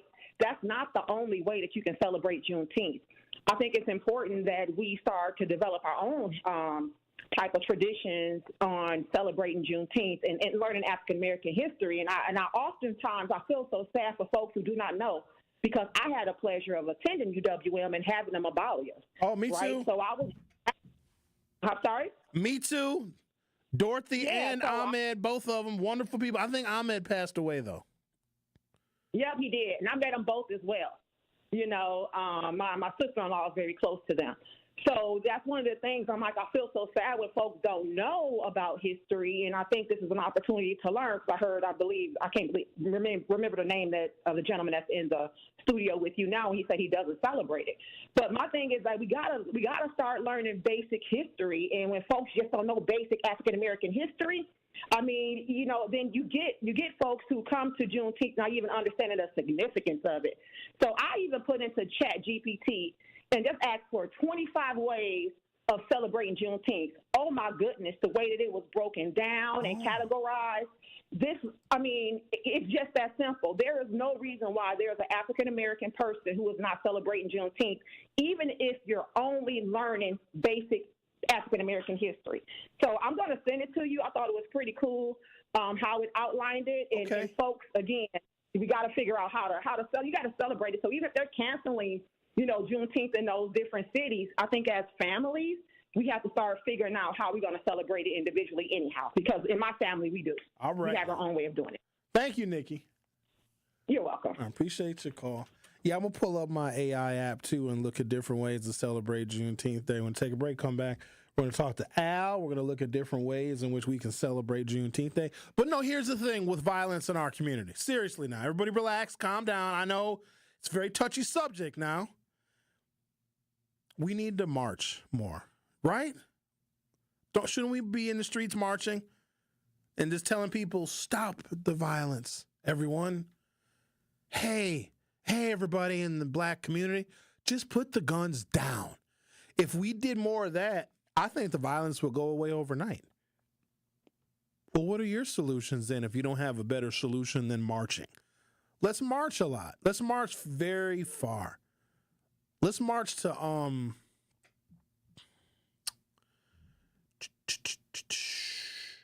what's that cheese place in Kenosha? The Mars Cheese Castle, is that still there? Let's march there. Or how about this? We'll march to let's march to Manitowoc and we'll just march. It helped during the George Floyd times by marching. No? We got to do something. Because the black people are committing all the crimes, and then Phil said he don't blame Waukesha. If Waukesha don't want a bunch of you blacks out there shooting up the streets, driving recklessly, and making the property values go down, you blacks need to figure something out now. People don't want us to come around. When they see us coming, they go the other way. We move out to Brown Deer, they move out to Waukesha. We move out to Waukesha, they move out to Exonia and Jefferson. Hell, we move out to Exonia and Jefferson. They move to Iowa. The Truth with Sherwin Hughes on 101.7 FM. We'll be right back. The Truth with Sherwin Hughes returns after this on 101.7 The Truth, The Truth app, and 1017thetruth.com. Hi, Drew and Jonathan Scott here, reminding you that a lot of life's firsts are better with help from American Family Insurance. Like your first home expansion or your first big lightning strike. There's a first for everything. Get the right home policy at the right price with the right help from American Family's agents. Life's better when you're under American Family's roof. Insure carefully, dream fearlessly. Get a quote and find an agent at amfam.com. Products not available in every state. American Family Mutual Insurance Company SI and its operating company 6000 American Parkway, Madison, Wisconsin. Get that jump start to a fulfilling career at Carroll University through majors such as video game design, music therapy, pre-law, and over 90 additional majors. Carroll University is Wisconsin's oldest university. Founded in 1846, Carroll offers students small class sizes, personalized attention, and a generous financial aid package while they receive a cutting-edge education. Learn more at carrollu.edu. That's carrollu.edu. It's 101.7 The Truth's Dr. Ken Harris for Pella Windows and Doors of Wisconsin. When it's time to upgrade your windows and doors, wouldn't you like to work with the best? But maybe you're thinking in these volatile times, I don't want to spend a fortune. Well, Pella, the best in the industry, has a product line for every budget. And right now, you can get no interest and no payments for up to 2 years.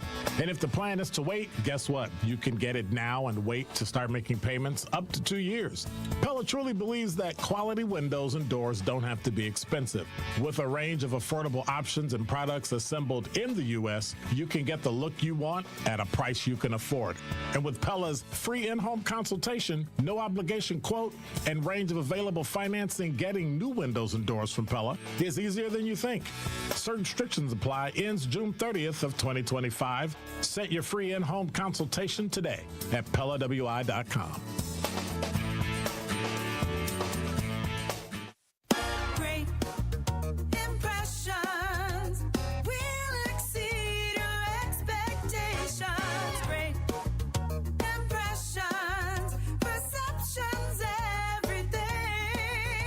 At Great Impressions Graphics and Printing, they've been proudly serving the community for over 26 years. From their location at the corner of 54th and Burleigh in Milwaukee, their dedication to quality and customer satisfaction has made them a trusted name in printing and design. Great impressions.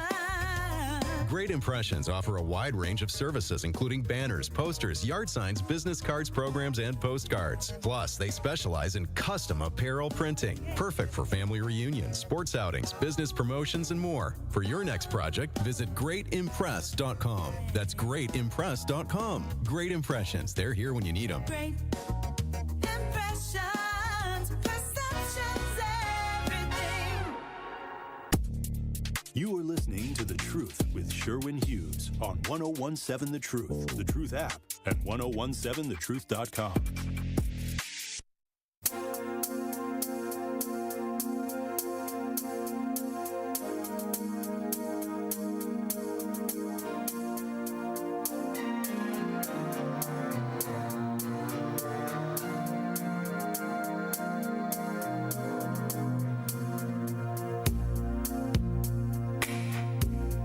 Can't tell me that George Michael wasn't one of your favorite artists in the 1980s and the 1990s, even when he was with Wham!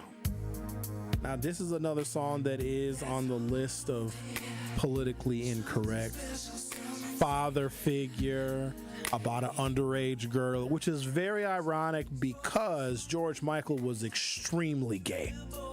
Is very gay, and I think he got caught gaying. Didn't he get caught somewhere? He got caught, he got caught masturbating in a playground's bathroom. Yeah, he got caught gaying. You know who else got caught that was gay? Pee Wee Herman. There's a documentary on Pee Wee Herman. Blew my mind. Everybody loved Pee Wee Herman. We loved him. So Pee Wee Herman I was in the era of Pee Wee's Playhouse and the movie that came out maybe when I was in 5th or 6th grade, Pee-wee's Big Adventures. Paul Reubens was an actual genius of a performer, a comedian, and an actor.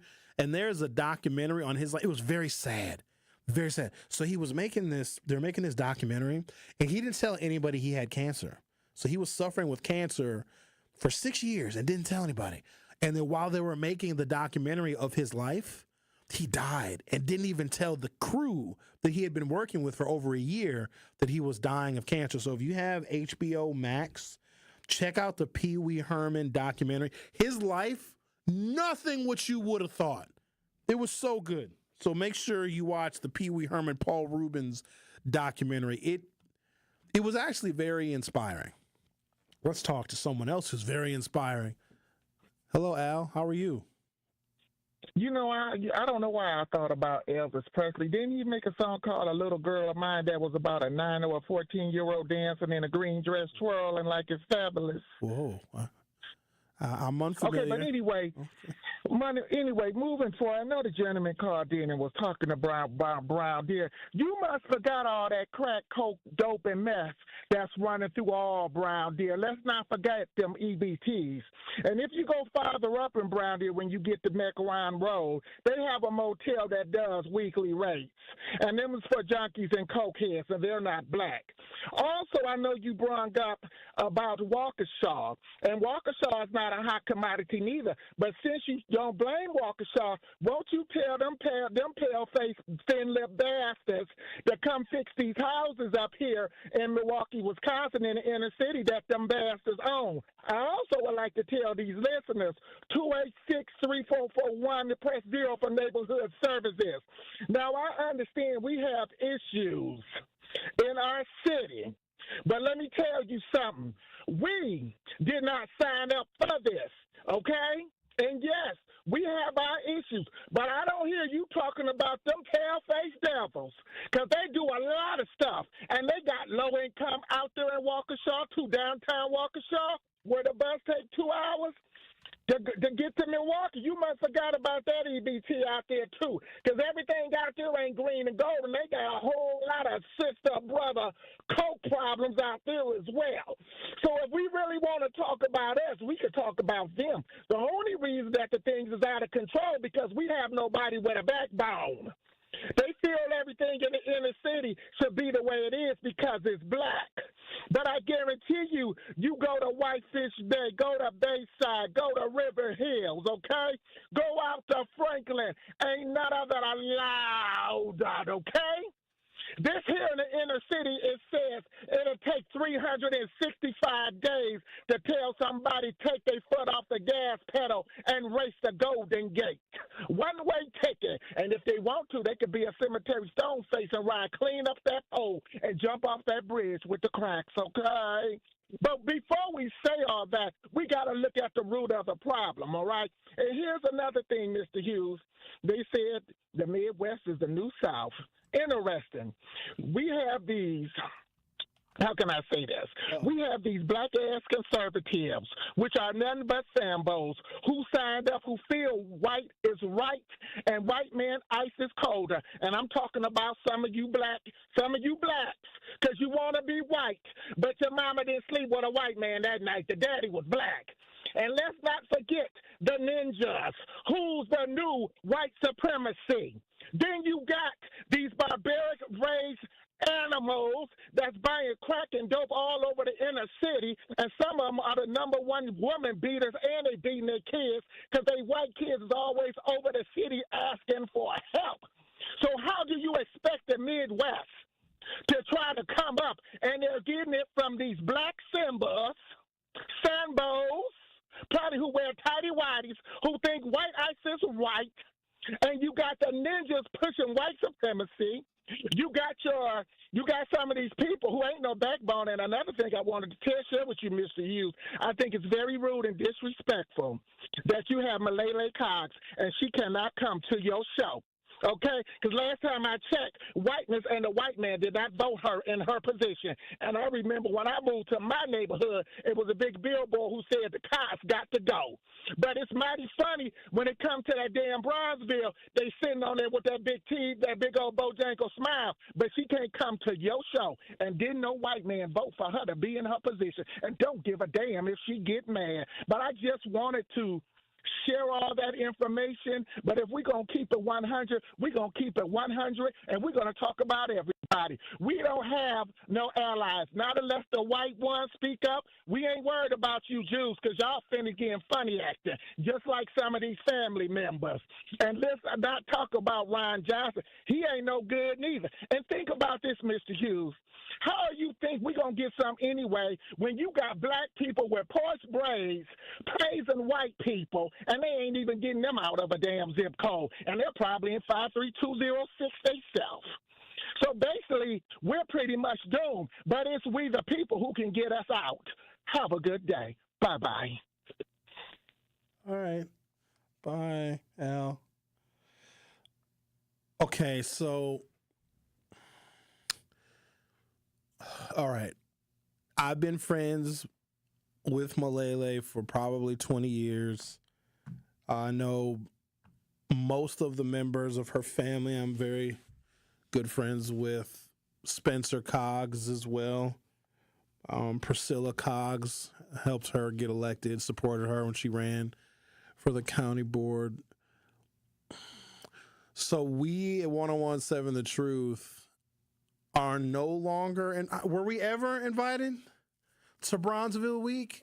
I know we can't go. We can't have a presence there. Al is right. Malele will not come to 1017 The Truth, which is her prerogative. No one has to come here. Okay? It's because, and I'm going to be honest with y'all because y'all already know this. I'm not telling you stuff that you don't already know. 101.7 The Truth is seen as a black conservative radio station. Not because of me, but we're seen as that.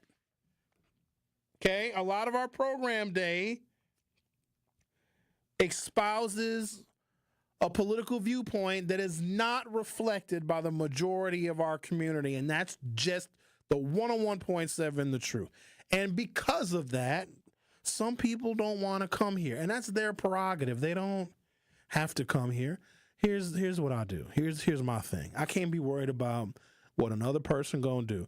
I have a 3-hour show that I do Monday through Friday. That is where my concern is. Outside of that, I can't really be concerned with other things that people do, other things that people say, and other people's political viewpoints. And here's the thing. I don't even really listen to talk radio. Sometimes I listen to Ben and Carrie because they crack me up. Sometimes I be in a YouTube chat. This morning I was in a YouTube chat with Ben and Carrie.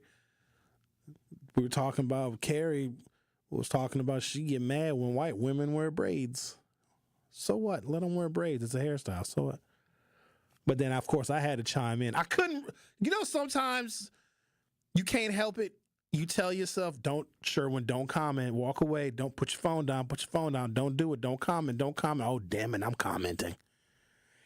Here's what I didn't understand about, and I should have left Carrie alone. Carrie and Ben have their own show. They don't need no interference from me. So Ben asked Carrie, do you get mad when white women wear braids? Carrie said yes, she feels it's cultural appropriation, which is perfectly fine for her to feel that way. That she qualified her response with, why she feels that way. Great. But it's crazy because then Carrie and I said, I shouldn't have said this. But white women don't get mad when black women wear blonde wigs. Carrie had a fit. And then go, Sherwin, black women can have blonde hair. No, they don't. When I see a black woman wearing a Marilyn Monroe blonde wig, blonde hair down to her ass, come on, stop it. That don't exist in Africa. And the only blondes you might find in Africa are genetic mutations that are albinos. So stop it. It's damn hairstyle. But I get it. Black women are very sensitive about their hair. I'm sure I'm making somebody mad by just me bringing it up. But white women aren't like, stop wearing our freaking hair. White women don't even care. They don't care. Hell, some white women wear blonde wigs. You know how when the white women go to Jamaica, a couple of things happen. They get piped to death, and they get their hair braided. What? Why you made it see? They do. What's wrong? What did I say? What do you mean by that? They get their hair braided. Why do you think they go to Jamaica? Before that. Did they get Peter Piper picked a pack of pickled peppers? They get piped? You just say on the radio they go to Pound Town? That's Pound Island. Come here, girl. Where you from? You're from Wisconsin, are you? Come on over here, you Ross-clad bumba. Bring me the bumba. Ross-clad bumba. Me like a Wisconsin girl. We are digressing. Me like a girl from a Wisconsin. Come around here. Come pound one the way. Bumba Ross-clad bumba.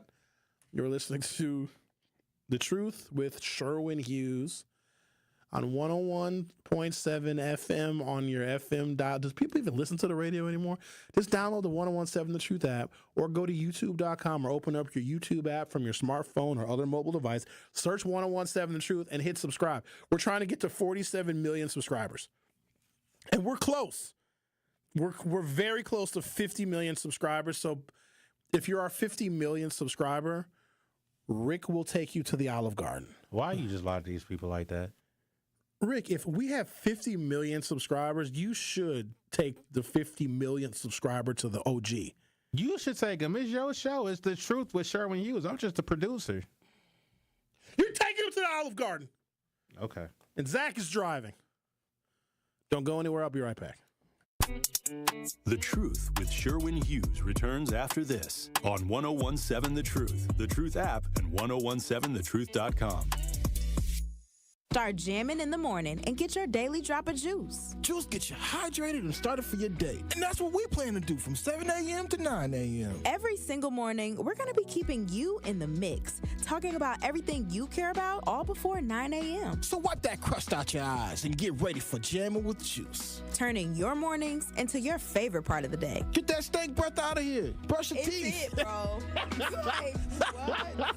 Catch Jamming with Juice. From 7 a.m. to 9 a.m. Good morning, Milwaukee. This is your Planned Parenthood Advocates of Wisconsin Minute. Victory Garden Initiative is an 1.5-acre urban farm that sits right in the middle of the Black community on Richards and Concordia. I don't know if you know that Harambe is a food desert. So within its borders, there are no major grocery stores. So people rely on things like dollar store, corner stores, liquor stores to buy food, which is all unhealthy. Everything we grow, and we grow everything, tomatoes to potatoes to carrots to corn to onions, and so on. And everything we grow is free to the community. It started in 2009. They wanted to build a sustainable food production system that was healthy and sustainable. And what that meant was giving people the resources to grow their own food and the skills to make sure that those attempts were successful. This has been your Planned Parenthood Advocates of Wisconsin Minute.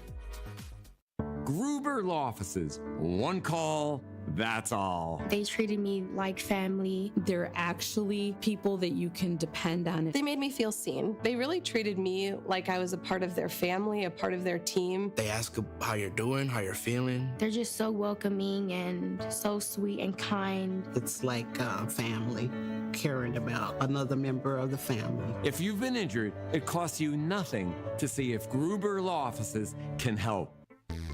At Hope Christian Schools, they're transforming lives through the power of Christ-centered education. Their nurturing environment combines academic excellence with strong Christian values. They offer free transportation and free tuition options to help set children up for success. Through faith, dedication, and unconditional love, they empower their scholars to discover their God-given potential and pursue their greater purpose. Don't wait. Start your child's journey at hopeschools.org. Ready to buy your first house, move into your forever home, or simply refinance? At Associated Bank, they've got you. With the right lending plan and guidance, you can achieve your dreams. Your financial goals are closer than you think, and Associated Bank is excited to help you reach them. Learn more at associatedbank.com/lending or ask a banker for details. Subject to credit approval, member FDIC, equal housing lender. You are listening to The Truth with Sherwin Hughes on 1017 The Truth, The Truth app, and 1017thetruth.com.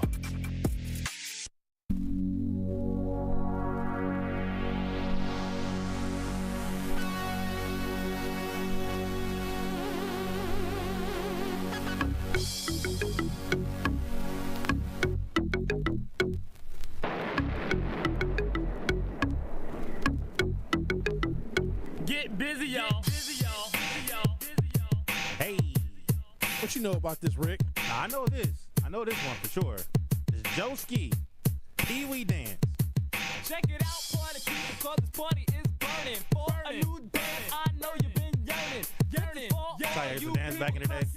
A brand new dance called the Pee Wee Herman. Just move your hand into the front, and if you can't, You try to get me on camera, then you should have been raise up your cell phone, put me on your snappers.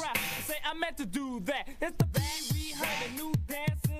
There's a documentary on Max, documentary on Pee Wee Herman. He had a great, interesting career. He found a character that resonated with a lot of people, and he stayed in the character for like 30 years. It's crazy. Then he got caught twiddling his diddle in an adult theater. You're in an adult theater. What do you expect somebody to do? But then he had some pretty significant breakout roles. He played, he was in Blow. That was a great role. He really played the hell out of that role. He did. I can't think. He's the hairdresser dude, the drug dealer. It's real good. I forgot it was Pee Wee Herman. When you watch the movie, you don't even think it's Pee Wee Herman, but it is. Several U.S. cities canceled or significantly scaled back their Juneteenth 2025 celebrations. often citing safety concerns, logistical challenges, budget issues, or the current political climate, especially in light of recent federal actions around diversity, equity, and inclusion, DEI initiatives. Here are some of the cities that have publicly announced cancellations or major changes. So before I get into these cities, can you guys think of another racial or ethnic holiday that is celebrated? I'll let you pick from any of the races where they have a celebration, they have a holiday, a widely known and celebrated holiday of another racial group, because I'm going to still say that Juneteenth Day is a black holiday. Well, here's an example. Eric Hovde, who was a candidate for U.S. Senate in Wisconsin, he joined 101.7 The Truth, well, a lot last year, but he visited our little broadcast booth at Juneteenth. That dude, and Eric Hovde's got to be in his 50s, if not his 60s. He said he had just heard about Juneteenth Day for the first time like 10 or 11 years prior to. So for the 54 years that Juneteenth Day has been commemorated in Milwaukee, Eric Hovde has only heard of it since the 2010s. So it's a black holiday. But can you think of any other racial or ethnic holiday that any other groups have in this country where they have to cancel them or scale them back, or there's violence associated with them? I'm serious. Are there any holidays in America that any racial or ethnic groups have, Juneteenth Day notwithstanding, where they got to cancel those holiday celebrations, those commemorations, those street parties, those festivals because they fear violence? Or are we the only one? And if that's the case, we got to take responsibility for that. Because there was a shooting at Juneteenth Day in 2023. Zech almost got shot. He did. It's not cool. Indianapolis, Indiana. The city canceled its Juneteenth parade due to difficulty securing a location, but will still hold a festival at the Indiana State Fairgrounds on June 21st. So they're just going to do it on a different day. Bend, Oregon. Organizers canceled the Juneteenth celebration in Drake Park, citing safety concerns and a rise in racial aggression and threats, particularly toward Black and Latino communities. They plan to regroup and return in 2026. What do Latinos have to do with Juneteenth Day? Plano, Illinois, the Juneteenth event was canceled due to, quote, circumstances outside of the organizers' control, including negative community feedback. Los Angeles, the Leimert Park Juneteenth Festival, the major events in Los Angeles, was postponed due to rising costs and the inability to ensure a safe and compliant event.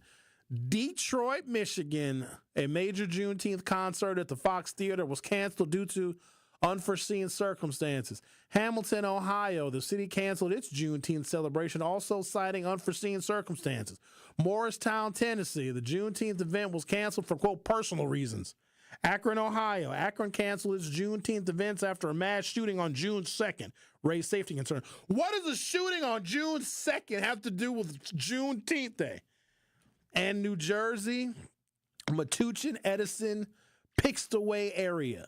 The local NAACP moved its Juneteenth celebration off federal property due to concerns about violating Trump administration's DEI ban. The Truth with Sherwin Hughes will be back for Hour 3. The Truth with Sherwin Hughes returns after this on 1017 The Truth app, and 1017thetruth.com. Here at the new 1017 The Truth, we aim to be a staple in Milwaukee's Black community. We are committed to partnering with local organizations and supporting Black-owned businesses. We are proud to call Milwaukee our city and promise to be a positive reflection of our community. We look forward to celebrating Black culture and excellence with you every day as we make history and continue to uplift the voices in our city.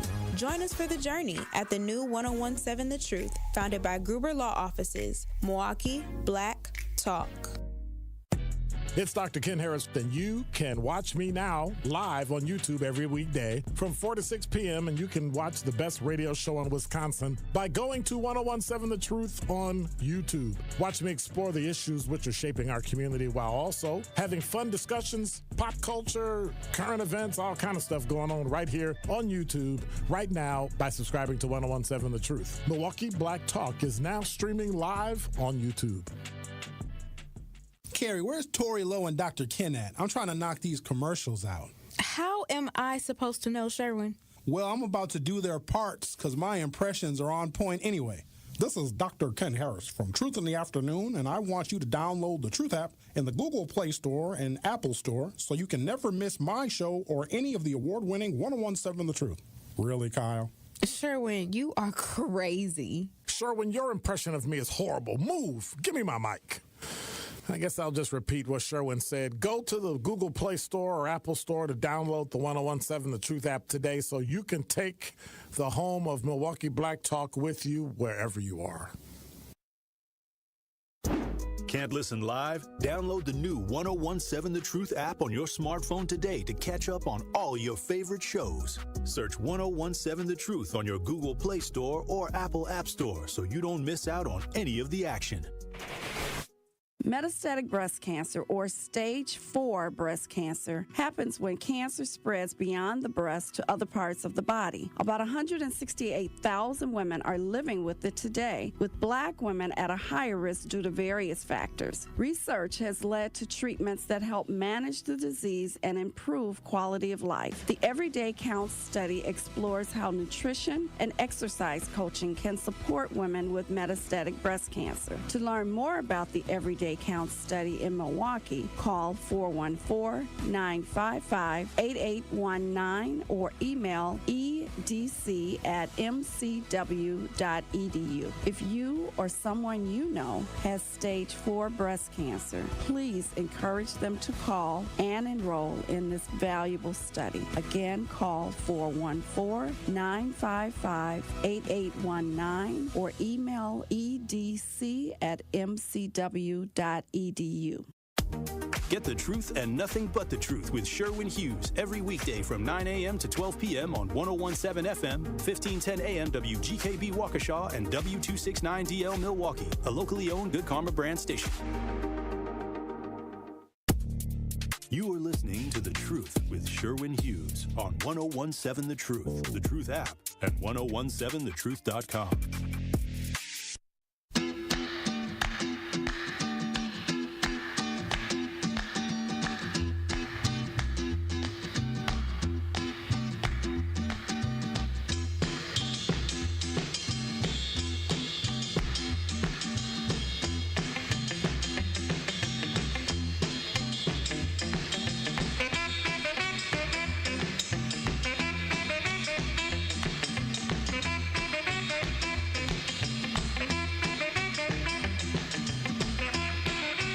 Welcome to Hour 3 of The Truth with Sherwin Hughes. This song still. This must have came out. When did this song come out? This is off the Champs' Greatest Hit album, which came out in 94, but this song came out in the 60s, didn't it? Tequila. Tequila. All right, guys, we've been talking about Juneteenth Day for the whole damn show. I also asked a question. I'm not sure if I have an answer. Let me check our text messages at 833-212-1017, 833-212-1017. Is there any other ethnic festival that exists? Maybe it's even a national holiday where it's canceled or it's postponed because there's sometimes a threat of violence. Is there a ethnic festival that exists in this country somewhere that is as polarizing as Juneteenth Day? And I think this defeats the purpose because there were periods of time where I wanted Juneteenth Day to be synonymous with everybody's freedom. It's an American holiday, not just a black people holiday. We shouldn't be the only ones celebrating our freedom. How crazy is that? If we're the only ones celebrating our freedom, then if you think about it in a broader context, that means that we ain't free. Shouldn't everybody celebrate freedom?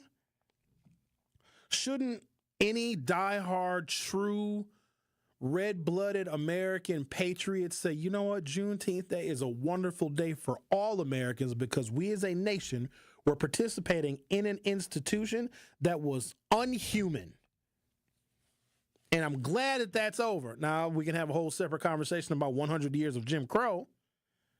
But shouldn't that be something celebrated by everybody? Even if you don't like black people, you should say America is better than that. We're better than the vestige of slavery. Not exactly the case. I'm not sure there's anything that we can do other than make everybody in America black, which we're headed that direction. We are. I'm just saying, give it about 100 years. Everybody's going to be this beautiful, like chocolate milk colored with hazel eyes and sandy, curly, blonde, brownish hair. There's going to be so much race mixing. The only time racism disappears is either with travel, a tremendous amount of education, organ transplantation, right? If you're a white person and you get a black kidney, how can you be racist? You got a Negro kidney in you. You know what I mean? Or if you can't tell what race somebody is. In countries where there's no racism or there's little racism, it's because they're the same. Countries like Scandinavia, where they have free college and free healthcare and a whole bunch of free stuff, they can provide those benefits and services to one another because everybody is the same.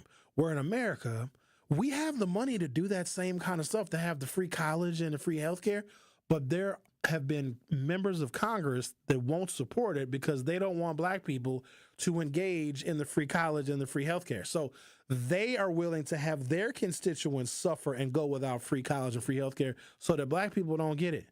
But if you don't know what race somebody is, then how can you be a racist?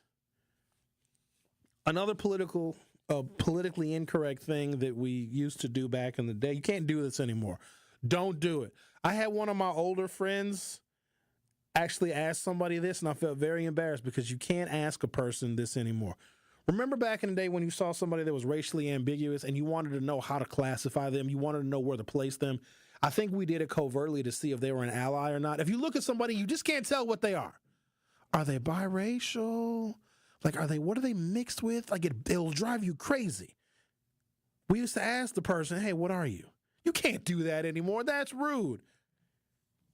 But we used to ask somebody, like, oh, you look like you're mixed with something. What are you? What was your mama?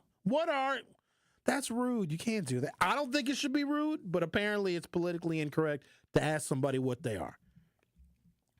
Eventually, we'll get to a point in America where race will be an antiquated concept because everybody's going to look roughly the same race-ish. It's going to be a mix of Asian, black, a little white, a little Salt Bay sprinkling of white, Hispanic and Latino. Those are going to be very beautiful people. If you mix all of the people, so let's do this. Let's do 25% white, 25% black, 25% Latino, and 25% Asian. That would be a very attractive person, male or female, wouldn't they? You can't tell me that they wouldn't be. They'd be a little bit of everything.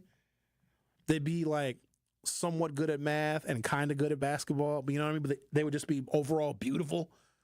That's a wonderful thing to achieve. All right, let's see if anybody. Daniel says, black folks barbecue and get together to cook and eat on the 4th of July. But do you know of any of us that do that for Juneteenth? I mean, in comparison to the number of folks that do it on July 4th.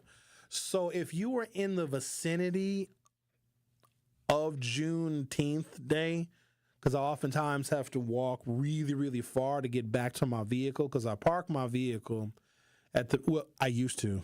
I'm not doing it anymore. But I used to park my vehicle near where I joined the Juneteenth Day parade route. And then we hop in our vehicle, we do the parade, then we walk to our little broadcast area, I do my broadcast, and then I got to walk back to my vehicle. There's a lot of people out and about and barbecuing on the front lawn and the backyard on Juneteenth Day. But no, you're right, Daniel, we don't celebrate Juneteenth like we do the 4th of July. The 4th of July is just such a huge American holiday. And it's not even about the details of it, because I know black folks aren't thinking like, oh, we weren't free, we shouldn't celebrate the 4th of July. Everybody loves the 4th of July. It's in the middle of summer.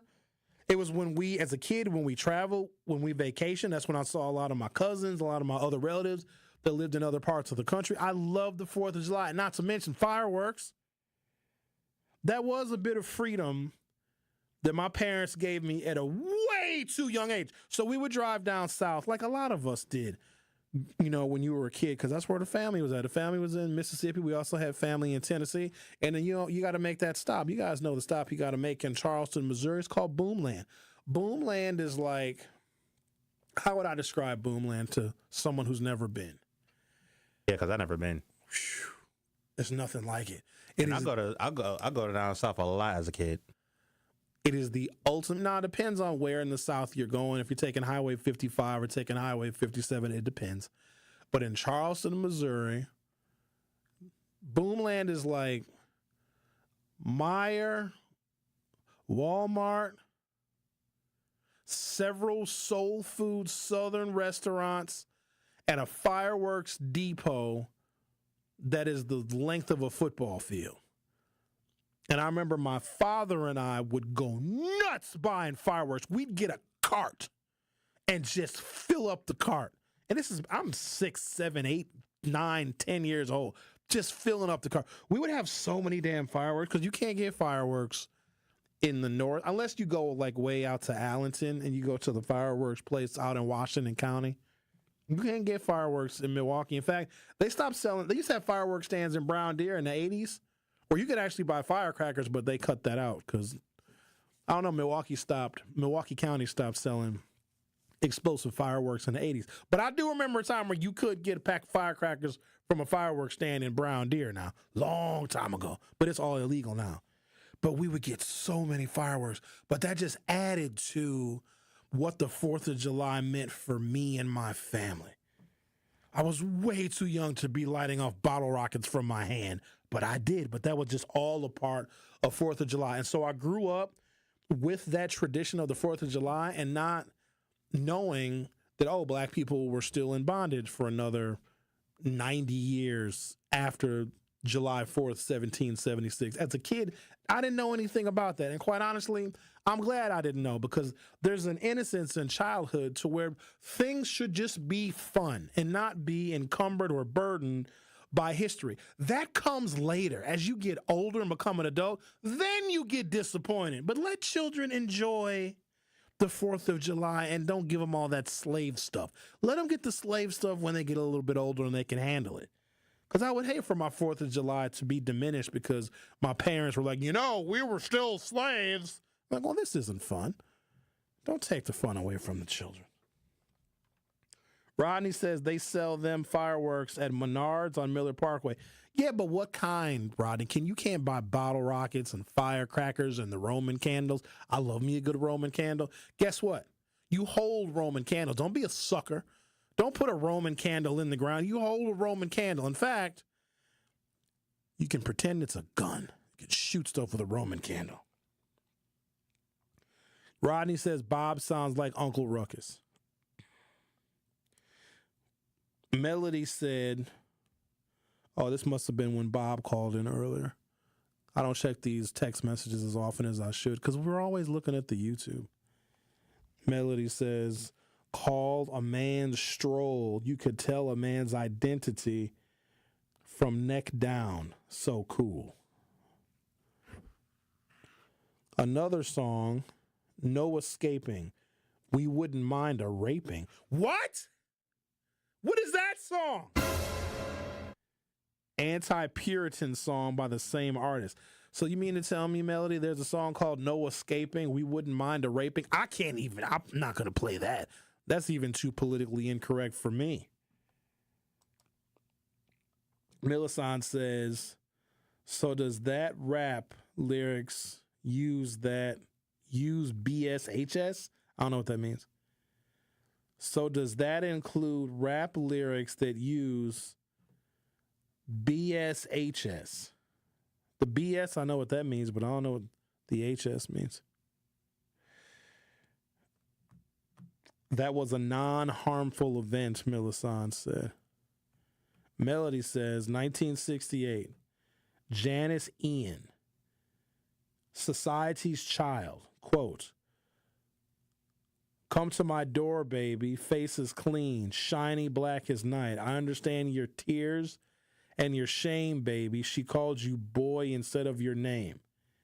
I was 10. She became the most hated artist after that. At 10, I saw her words around me. I don't even know what's happening right now, Melody. I don't. And then LT said Hillary Clinton had that ass in the 1980s. Hillary Clinton had ass? Really? I didn't think. Well, maybe she was not. Let me look this up real quick. A bad-looking lady in the 70s. When Bill met Hillary, she wasn't too shabby. She wasn't bad at all. Okay, let's take a break. So, I actually agree with the Republicans on something. And I already know people think like, 1017 The Truth is the black conservative, black Republican, black Trumper radio station. You know, everybody has their own opinion about us and about me. That's fine. It is what it is. But sometimes I agree with the Republicans. Rick, I'm sure there's times you agree with the Republicans. Zach, there's times you agree with the Republicans too. There's something that I kind of agree with. I bet you there's something, Zach. If you looked real hard at the platform items, there's probably something. Well, there's something that I agree with. And I'm going to talk about that next. And it involves the welfare. And some of y'all going to get mad. That's perfectly fine. But I do agree with the Republicans on one small thing. Well, actually, two things. School choice is another one, but my reasons for supporting school choice is different than theirs. But I support it nonetheless. So between school choice and then welfare reform, I support some Republican platform items on welfare reform. I'll talk about that next. You are listening to The Truth with Sherwin Hughes on 1017 FM. I'll be right back. The Truth with Sherwin Hughes returns after this on 1017 The Truth app, and 1017thetruth.com. Hey, Truth fam. This is your girl, Melanie Ricks, and I want to remind you to tune into Nothing But the Truth digital show with me, Melanie Ricks, presented by Visit Milwaukee. Every Wednesday at 6 p.m., a new episode drops on the 1017 The Truth YouTube page. And since it is on YouTube, I hold nothing back. I give you all my hot takes on celebrity gossip and give you the tea on relationships that you don't want to miss. Subscribe to 1017 The Truth on YouTube so you never miss Nothing But the Truth digital show, dropping every Wednesday at 6 p.m., presented by Visit Milwaukee. Handcrafted, homegrown, world class. This is your Planned Parenthood Advocates of Wisconsin Minute. So Black women's leadership needs to be prioritized. That means a whole lot of things, but it includes a message for white women, which would be, it'll be wise for you to take our lead. We've already demonstrated everything there is to the world about who we are. We shouldn't have to keep doing that over and over again. The reality is that there are times when we got to muster up the energy to do some things we don't want to do, but I don't want that to be commonplace for me, and I certainly don't want it to be commonplace for other Black women. There's often this message that we need to stay strong because there are people depending on it. No, we need ourselves. Yeah, you can't, what do they say? You can't pour from an empty cup? Yes. And I even am hearing people say a lot more, you shouldn't pour from your cup at all until it overflows. And it's the overflow that you give. You keep the full cup for yourself. This has been your Planned Parenthood Advocates of Wisconsin Minute. For over 50 years, Cousin Subs has celebrated and embraced the traditions of their home state of Wisconsin. And now, Cousins will be honoring a Wisconsin tradition like no other with their Pull Tab giveaway promo. Now through July 6th, while supplies last, guests will receive a Cousins Pull Tab with a sub or sub-inable purchase for a chance to win Cousin Subs for a year and much more. For additional info and official rules, visit cousinsubs.com/pulltabs. One pull tab per customer per transaction per day. To receive a pull tab with no purchase necessary, see official rules. Ready to buy your first house, move into your forever home, or simply refinance? At Associated Bank, they've got you. With the right lending plan and guidance, you can achieve your dreams. Your financial goals are closer than you think, and Associated Bank is excited to help you reach them. Learn more at associatedbank.com/lending or ask a banker for details. Subject to credit approval, member FDIC, equal housing lender. Hi, I'm attorney David Gruber. After an accident, you need a trusted winning team on your side. For more than 30 years, Gruber Law Offices has helped Wisconsin families get the results they deserve. If you've been injured, call our firm today for a free consultation. We're available 24/7. Wisconsin's own Gruber Law Offices, proud partner of your Milwaukee Brewers. One call, that's all. You are listening to The Truth with Sherwin Hughes on 1017 The Truth app, at 1017thetruth.com. Oh, you gonna take me home tonight? Oh, down beside that red firelight. Oh, you gonna let it all hang out? Fat bottom girls, you make the rockin' world go round. Apparently, this song is on the list of politically incorrect songs. Fat Bottom Girls. I don't know why it's a politically incorrect song, but apparently you can't. This was Queen, by the way. You can't make a song talking about girls with fat bottoms. Yes, you can. Juvenile did it, and it's a hit for many of decades. Well, he just told you to back the ass up. You know. Yeah, that's politically incorrect. And here's what's interesting about this song. So Freddie Mercury, who's the front man for Queen, very gay. Oh yeah, no doubt. 100%. He even had the gay mustache. You know, that 70s mustache? Mm-hmm. So you got to have, because back then you had to identify to other gay men, so you thickened up that mustache, and that just meant I'm good to go with dudes, right? So he had the gay mustache, whatever, but then performed a song called Fat Bottom Girls. I bet he wasn't thinking about girls. Here, that's interesting. Do gay men appreciate a fat bottom the way heterosexual cisgender men appreciate? I would think so. Okay. I would think so. I am more... Ask Al. Al's not gay. He's not? He's not. I have a feeling that we're not supposed to out people. I don't think he's gay. I think he... Go ahead and change the subject here. I like a bottom end. You know what I mean? I'm more of a bottom guy. Hold on. No. Wait a minute. No, wait. Wait. What? Stop it. Wait a minute. On women, I'm more of a lower body fella. I'm not a bottom. Well, because I'm not gay though. So technically, you don't have to be gay to be a bottom. Yes, you do. Do you? Yeah. Are you thinking about it? Ben said there's levels to it. I trust Ben. Yeah, because Ben, this is his month. Ben said because he's a sapiosexual, he's celebrating Pride, which I think... It's Pride Month. Show your pride and your stride. But a sapiosexual is just a person that likes intelligent people. You're not a member of the LGBTQIA plus community. But Ben said he wants to be a member, so go ahead. He got his rainbow flag on, probably. All right, So anyways, Freddie Mercury was singing the song Fat Bottom Girls, and he was a gay guy. Was he out of the closet? I don't know if he was out or not. He came out eventually.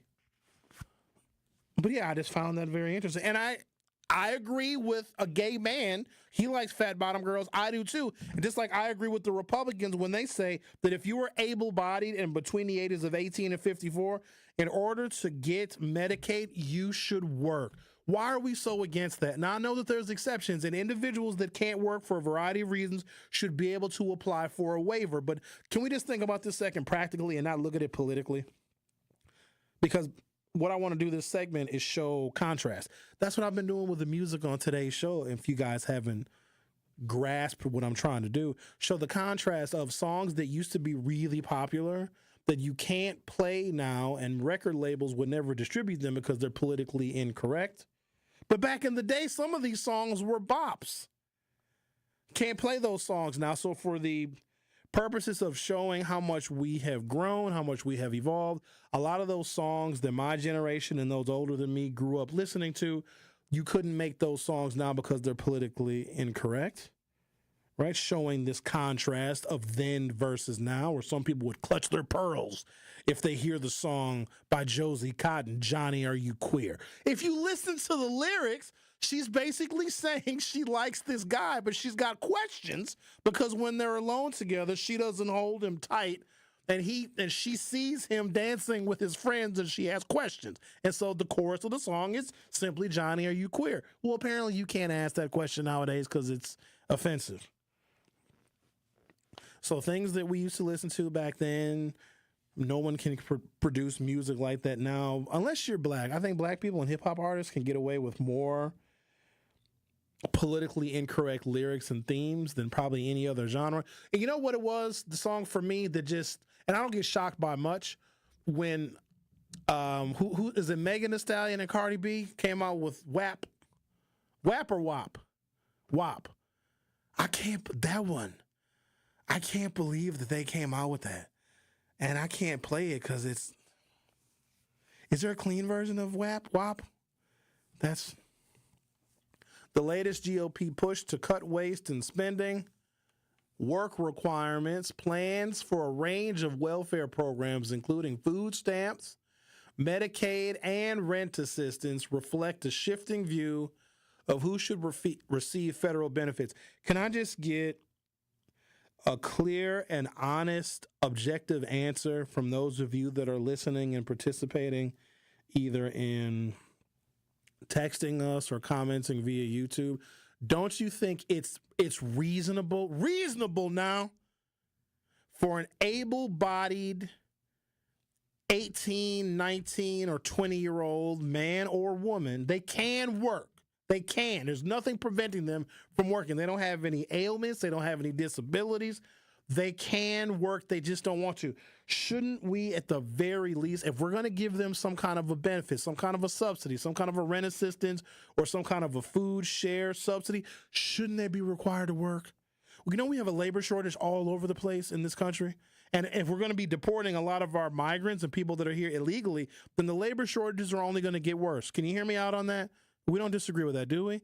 If someone is receiving federal benefits, and there's a bunch of different federal benefits, and some are filtered down through the states, what's wrong with requiring people that can work, requiring them to work to maintain their benefits? What is wrong with that? Honestly. And so the Republicans have proposed that.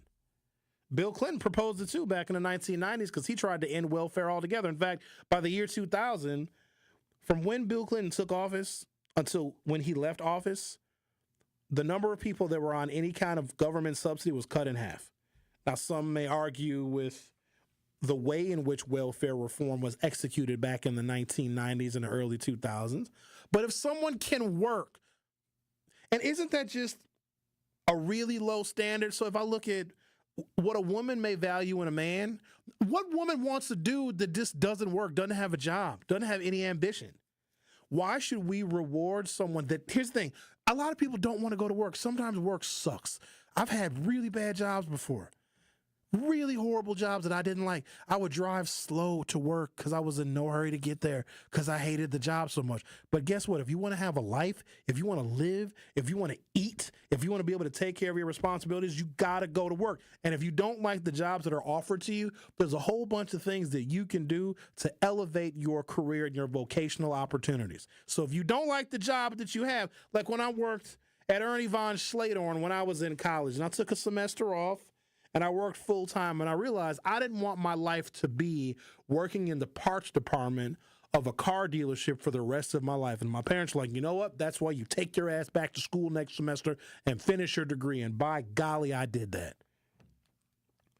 If you are able to work, you should. Why are we making up excuses? Now, for people that can't work, if there's like a situation where someone maybe is homeless and they don't have permanent residency somewhere, we should allow for people to file for a waiver if they're able-bodied and they can't work because there are other extenuating circumstances. But for the most part, because I met a dude, it was a white dude too. We were probably in my early 30s, late 20s. And we all used to be outside together. We used to kick it, go to nightclubs together. This dude was on food stamps. I met a 28-year-old white man, able-bodied, nothing was wrong with him, and he got food. Didn't even have any kids. I couldn't believe it, because here's what was crazy. Their refrigerator, because he lived with my guy, they had an apartment off of Blue Mile. And dude got so much food stamps that he bought food for the whole apartment. It made no sense to me. He had no job, was totally able-bodied, but got enough food stamps to be able to feed himself and his damn roommate. Like, that burned me up. Let's talk to Norm. You're on 101.7 The Truth. How are you? What's up, my brother? How you doing, man? I'm doing good, Norm. What's on your mind? Hey, man, you know what? I'm not going there, but a couple months ago, I just got back in the city, but a couple months ago, you was really happy with your new girl. I don't know what happened, man. But we ain't going to talk about that. That's here or there. Which one was it? Denise? Hey. Which girl was it a few months ago? I don't know what it was, but it was one of them that you was really happy with. I don't know. It's been more than a few we ain't going to go months. there. I'm leaving these fat bottom gals alone. I ain't messing with these guys. It's finna be a hot Sherwin summer. Hey, you made a comment about top and bottom. When it comes to that community, they really got guys. Some of them is top and some of them is the bottom. I got a couple of family members who won that in that community, and man, that shit is horrible. I mean, no. Oh, he had to cut him off because he said the S word. Hate it.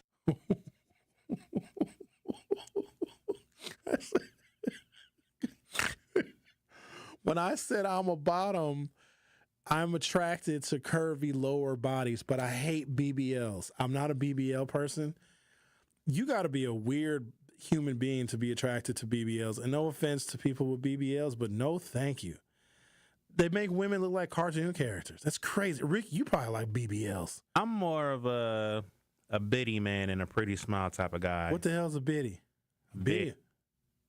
Oh, up top? Yeah, I love a good big-breasted woman. I like hips.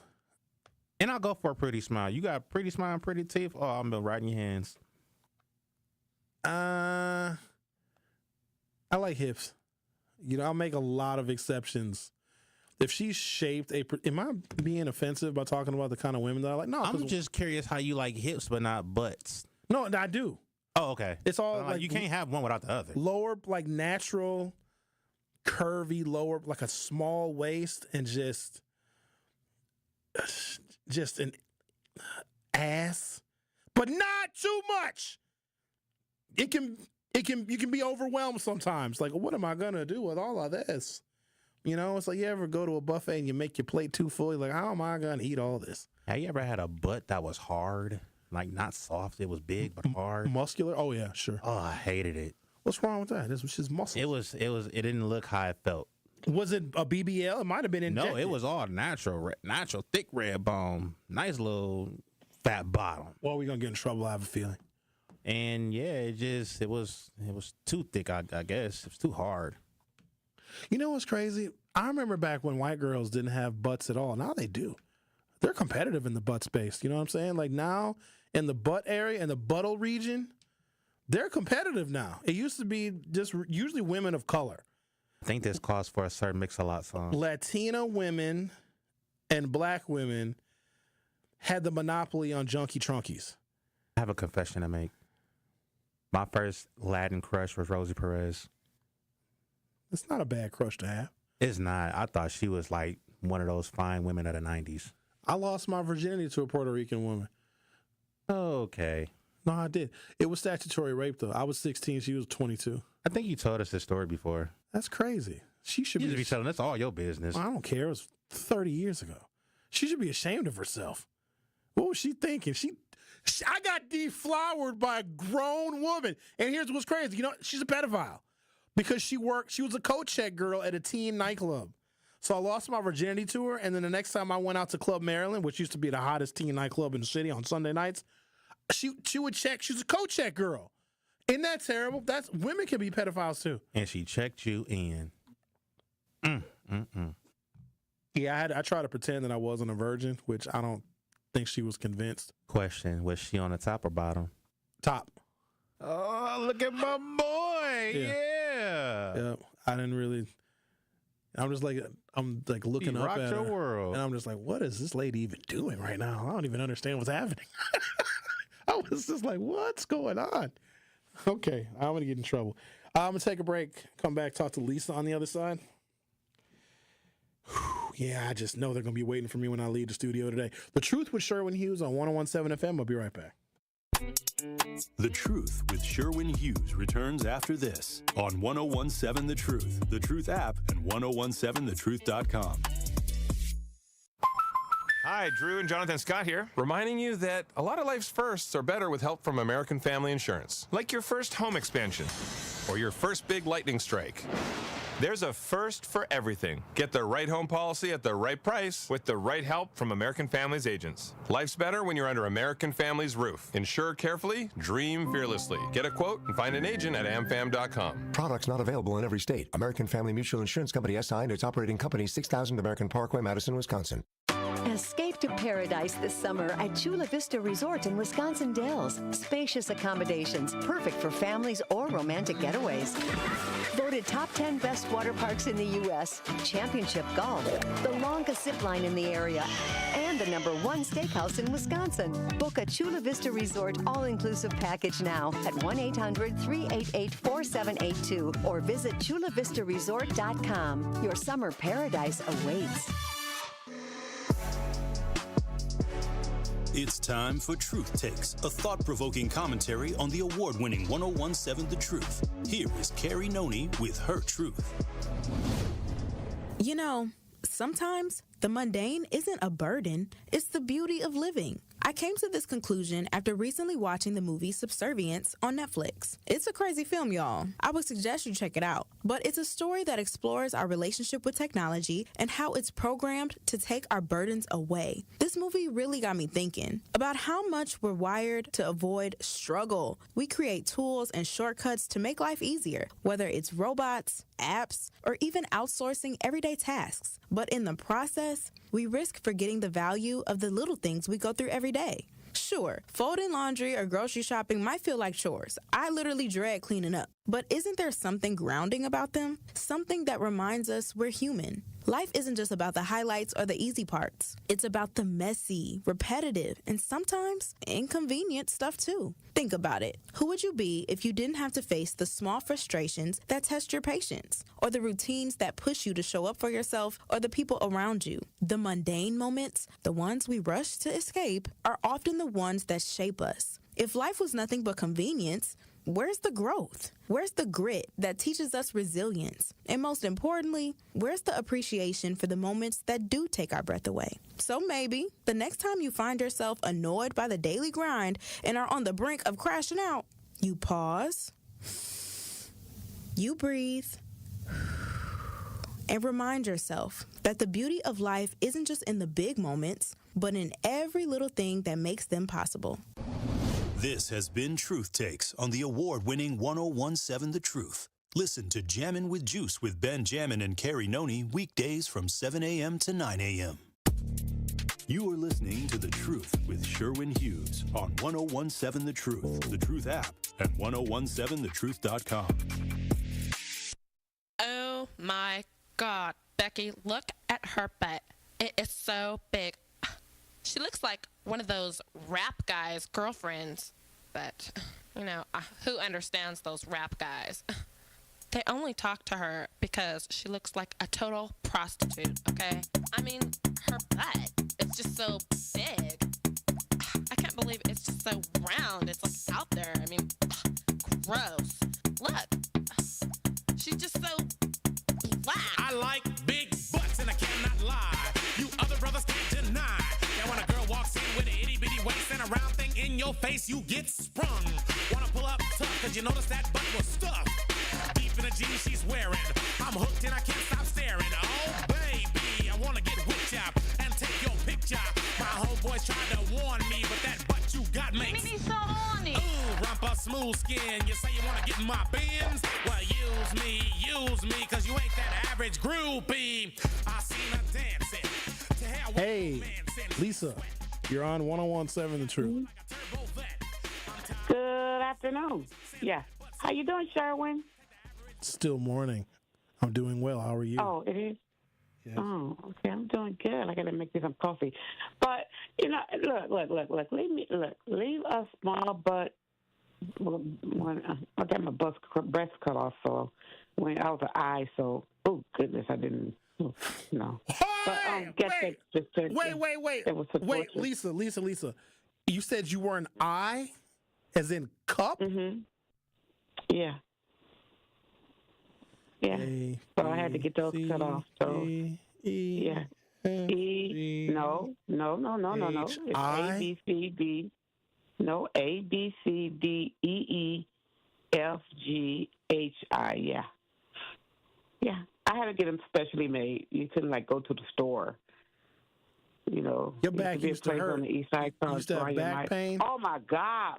My back, my shoulder, but pretty much my shoulders, because they were so heavy, they would burn my shoulders. My bra straps would burn my shoulders, keep them up, throughout the day. So I had to put, I want some tissues to, cutting up towels to put on my, my shoulders between the strap and my shoulder skin. But you have a small butt, though. To this day. Yeah, man, just being Native ain't, indigenous women, we just, I got from my grandmother's side, on my father's side, the big breast, Lakota, and Cherokee, they ain't got no butt.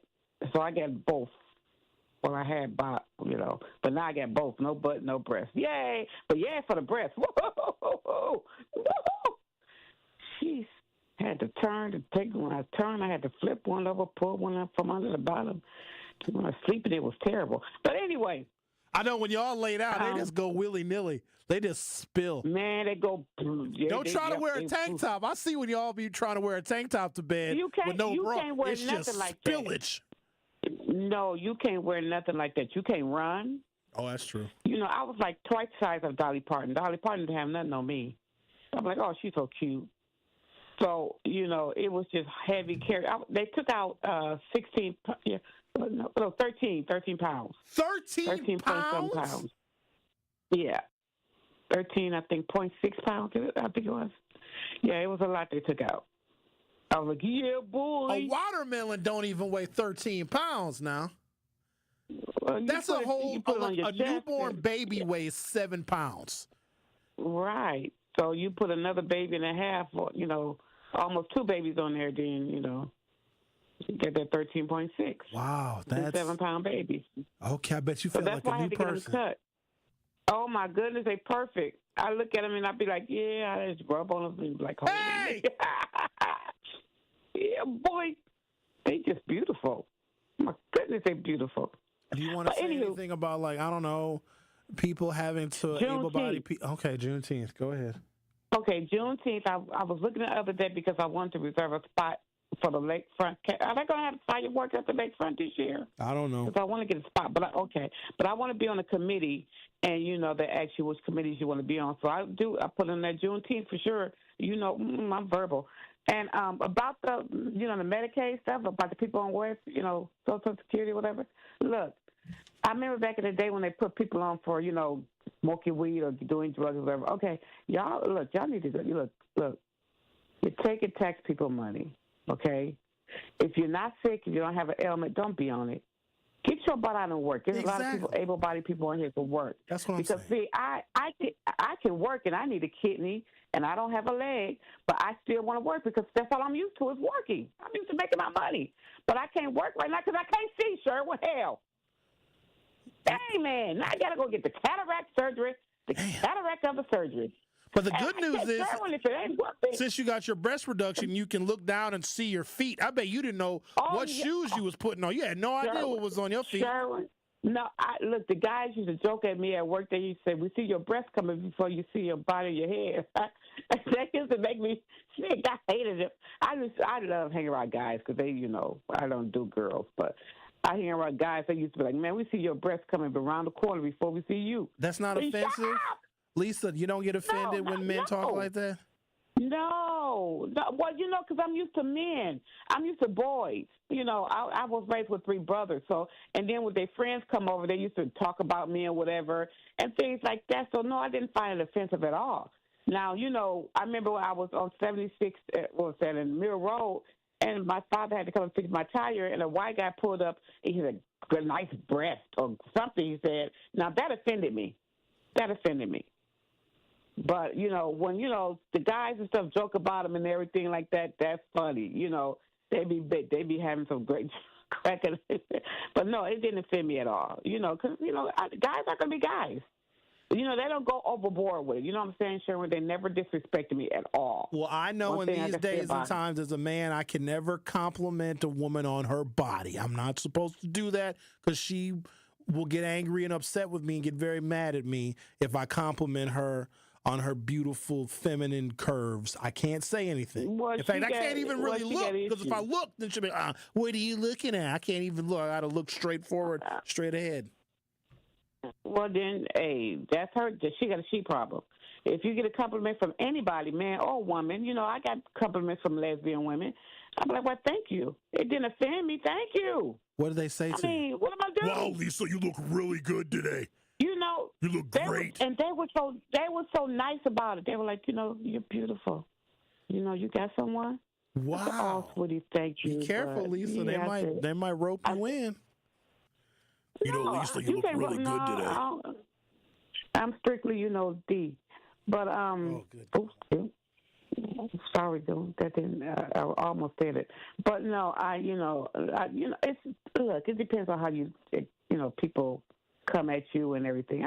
I'm just people be people. Dang, just don't disrespect them. And young kids, let me tell you something. Y'all better get out there and work.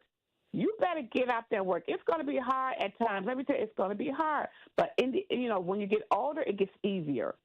It gets easier. And then at a certain point, you realize you don't put so much in your pensions and your Social Security and your 401k that you can enjoy life. Because it's going to get really expensive out here. It's going to get really expensive out here. And you better have put money away in those things. And, go work. My God, it ain't going to kill you. Well, we know things are going to get expensive. And for that reason, Lisa, I'm about to give away $5,000 courtesy of Gruber Law Offices. Can I call back? Yeah, absolutely. Can I call back? But you got to hang up. Number? The number you just called. Okay. I love you. I said, what number? What number you going to I don't know yet. I don't know. You see how I still love you when you yell at me? I can't give you the number before I tell everybody else. Call number 7. Call number 7. Okay. All right then. Bye. All right then. Bye-bye. Okay. One call, that's all. Now's your chance to be our one call, that's all. Gruber $5,000 giveaway entry for the day. That's right. You can be entered to win $5,000 courtesy of Gruber Law Offices. Call number 7 right now at 833-212-1017, and you'll be entered to win $5,000 courtesy of the award-winning 1017 The Truth and Gruber Law Offices. Again, call number 7 at 833-212-1017. Remember, if you or a loved one has been injured in an accident, contact Gruber Law Offices today. Visit them at gruber-law.com. For official contest rules, visit 1017thetruth.com. Call number 7 at 833-212-1017. Gets entered to win $5,000. The Truth with Sherwin Hughes. We'll be right back. The Truth with Sherwin Hughes returns after this on 1017 The Truth, The Truth app, and 1017thetruth.com. Truth Nation, unfortunately, violence is on the rise in Milwaukee, and this is a problem which impacts us all. Please join me and the Truth team on Saturday, July 12th from 9 a.m. to noon for our 3rd annual Walk Against Violence, supported by 1MKE. Enough is enough. Now it's time to bring an end to senseless violence in our community. To join our Walk Against Violence on Saturday, July 12th, visit truthwalkagainstviolence.com to sign up today. This is Sherwin Hughes from 1017 The Truth for Axe Housing. Are you tired of paying a landlord rent when you should be paying yourself? Do you want to leave a financial legacy, or would you like to have a stable place to call home? Well, it's time for you to start on the path to owning your own home instead of renting. You can work with an Axe Housing coach, and they will teach you how home ownership can be a reality. Axe Housing has helped over 4,000 families in our neighborhoods. Many times your mortgage will be a lot less than what you're paying for rent. As an average Axe family who has been helped pays around $900 per month. No matter what barriers you think you're facing, Axe Housing coaches can assist you right now. An Axe Housing coach will help you create and stick to a plan and a budget and get you ready for home ownership. If you're not dreaming of home ownership by now, you certainly should be. Let's make it a reality with Axe Housing. Get started on a virtual orientation by clicking on axehousing.org. That is ACTShousing.org. Don't let where you are financially right now get in the way of your very bright future of becoming a homeowner. Axe coaches are here to help. Get that jump start to a fulfilling career at Carroll University through majors such as video game design, music therapy, pre-law, and over 90 additional majors. Carroll University is Wisconsin's oldest university. Founded in 1846, Carroll offers students small class sizes, personalized attention, and a generous financial aid package while they receive a cutting-edge education. Learn more at carrollu.edu. That's carrollu.edu. Ready to buy your first house, move into your forever home, or simply refinance? At Associated Bank, they've got you. With the right lending plan and guidance, you can achieve your dreams. Your financial goals are closer than you think, and Associated Bank is excited to help you reach them. Learn more at associatedbank.com/lending or ask a banker for details. Subject to credit approval, member FDIC, equal housing lender. My name is Adrienne, and I was hurt in a car accident. What Gruber Law Office has done for me was made me feel safe. It didn't cost me anything, just one call, that's all. Injured? Call Gruber Law Offices today. One call, that's all. When you're high, you feel different. Pretty obvious, right? You think different, talk different, but if you feel different, you drive different. So if you're high, just don't drive. Brought to you by NHTSA and the Ad Council. You are listening to The Truth with Sherwin Hughes on 1017 The Truth, The Truth app, and 1017thetruth.com.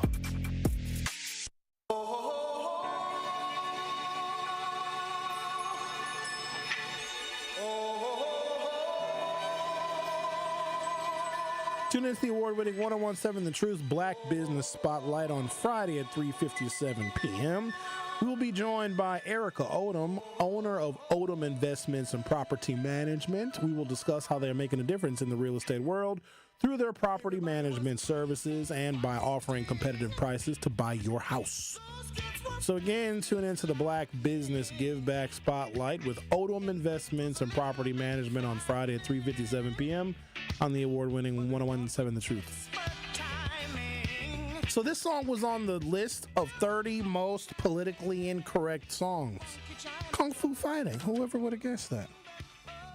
Okay, earlier in the program, I said I was going to give my very brief, objective take on what is happening with the Sade Robinson, Maxwell Anderson trial. I think he'll be found guilty of a number of different things. Here's what I think happened. And I'm not excusing it. I think that they were out and Maxwell freaked out. Something happened that freaked him out completely and he killed her. I don't think it was planned. I don't believe it was premeditated. I think he snapped. He freaked out. He killed her. And he tried to hide her body in a variety of different places. Horrible. It's gruesome. I know it's awful. It's a really terrible thing. Burning the car at 7 o'clock in the morning. He was panicking. He panicked. Something happened. And I hope the truth comes out during the trial. Now, as we get closer toward the end, and by the time the jury begins to deliberate, maybe some of these details will be discussed. But I think something happened where he freaked out and killed her. It doesn't take away from the gruesomeness or the severity of the crime. I mean, it's a murder. He murdered her. I'm thoroughly convinced that he did. The defense may take a different perspective, but I think ultimately he did it. And he will be found guilty. But I think something transpired that night that freaked him out. Every so often you'll hear about these cases, and I'm not saying that what I'm about to say is at all related to what happened to Sade Robinson. But there are some sexual proclivities that people engage in that are dangerous, that are really dangerous. Fellas. No, I shouldn't say fellas. Let me just ask Rick. Hey, Rick. You ever have a girl ask you to choke her? Yes. Okay. Was I not supposed to answer that? No. You were. That's way more common than I think people know about. But what if you kill her? That's a homicide. Do you want to know my answer? I thought your answer was yes. I'm really scared for you to go into detail. The person that I do that type of stuff with probably like it. Well, yeah, because they're asking for it. I'm talking about. I can't. No, please don't, because your filter is broke. It really is. I don't kink shame though, but I do. Hell yeah, I do. Some kinks are disgusting. Disgusting. You don't want to know my kinks. No, I don't. Never. I never want to know what they are because I'll judge you. A lot of us will judge you. Don't do it. I don't want to know. Call me Uncle Elroy. I don't even know what that means. You never seen Friday? The next Friday, The Room? And you got a movie quote for every situation in life. You one of those. Yeah. It's Mr. Nasty Time. I don't know who the hell that is. I don't. Okay. What if you kill somebody by accident during sex? Wouldn't you panic? I'd panic. Oh my God, I broke her. Oh no. What? How do you explain that? So I'm nervous about that. Sherwin, will you choke me? I don't think that's a good idea, ma'am. And then you over here ruining the mood. It's horrible. I was on a date. This was in 2016. We went to a Bucks game. After the Bucks game, we went to Rumor nightclub. And then after Rumor, a friend of mine was in town, and he had a little get-together at a hotel he was staying at. And so she and I went over there. We had a great time that night. Bucks game, we ate at the Bucks game, went to Rumor, had a couple cocktails, and then went to my guy's hotel room just to kick it. He had a little kickback. He was in town. Had a few people over there, right? I met her out. In fact, that was my first date with her. I met her maybe the weekend before, and we agreed to hang out again. So we went to the Bucks game, we went to Rumor, and we went to my guy's little kickback. At the end of the night, and I didn't have sex with her. Okay, maybe I did. That's not the point. But at the end of the night, she was like, I want $500. Now, keep in mind, she never once, ever mentioned ever at any part of me and her talking that week, any part during the evening, that it was transactional. And here's the thing, had it been transactional, I would have been like, hey, I respectfully decline. But you do you. I'm just not into that. Period. And then she, at the end of the night, got belligerent. Like, she freaked out that I was not giving her the $500 and starting to call me broke and all this other stuff. That's just... Period. That you never know, fellas. You never know. Here I am thinking that she genuinely liked me because she never mentioned at any part during the evening that money was a part of the evening. Had I known that, I simply would have declined taking her out. Ladies, you guys do that? It's like, oh, my time is worth money here. I hung out with you all night, and I thought that she was having a good time. Plus, I spent more than $500 anyway. Just saying, sometimes you get thrown for a loop. Be careful, fellas. You just keep your head on a swivel. And green don't always mean go. Thank you for listening. Have a great day. Truth Nation is the best fan base in the country. This is my first time calling in, but I listen to you all the time, and I appreciate you and Elizabeth Brown and everything you stand for and everything that you do. So I want to say thank you so much for being you. We want you to tap into the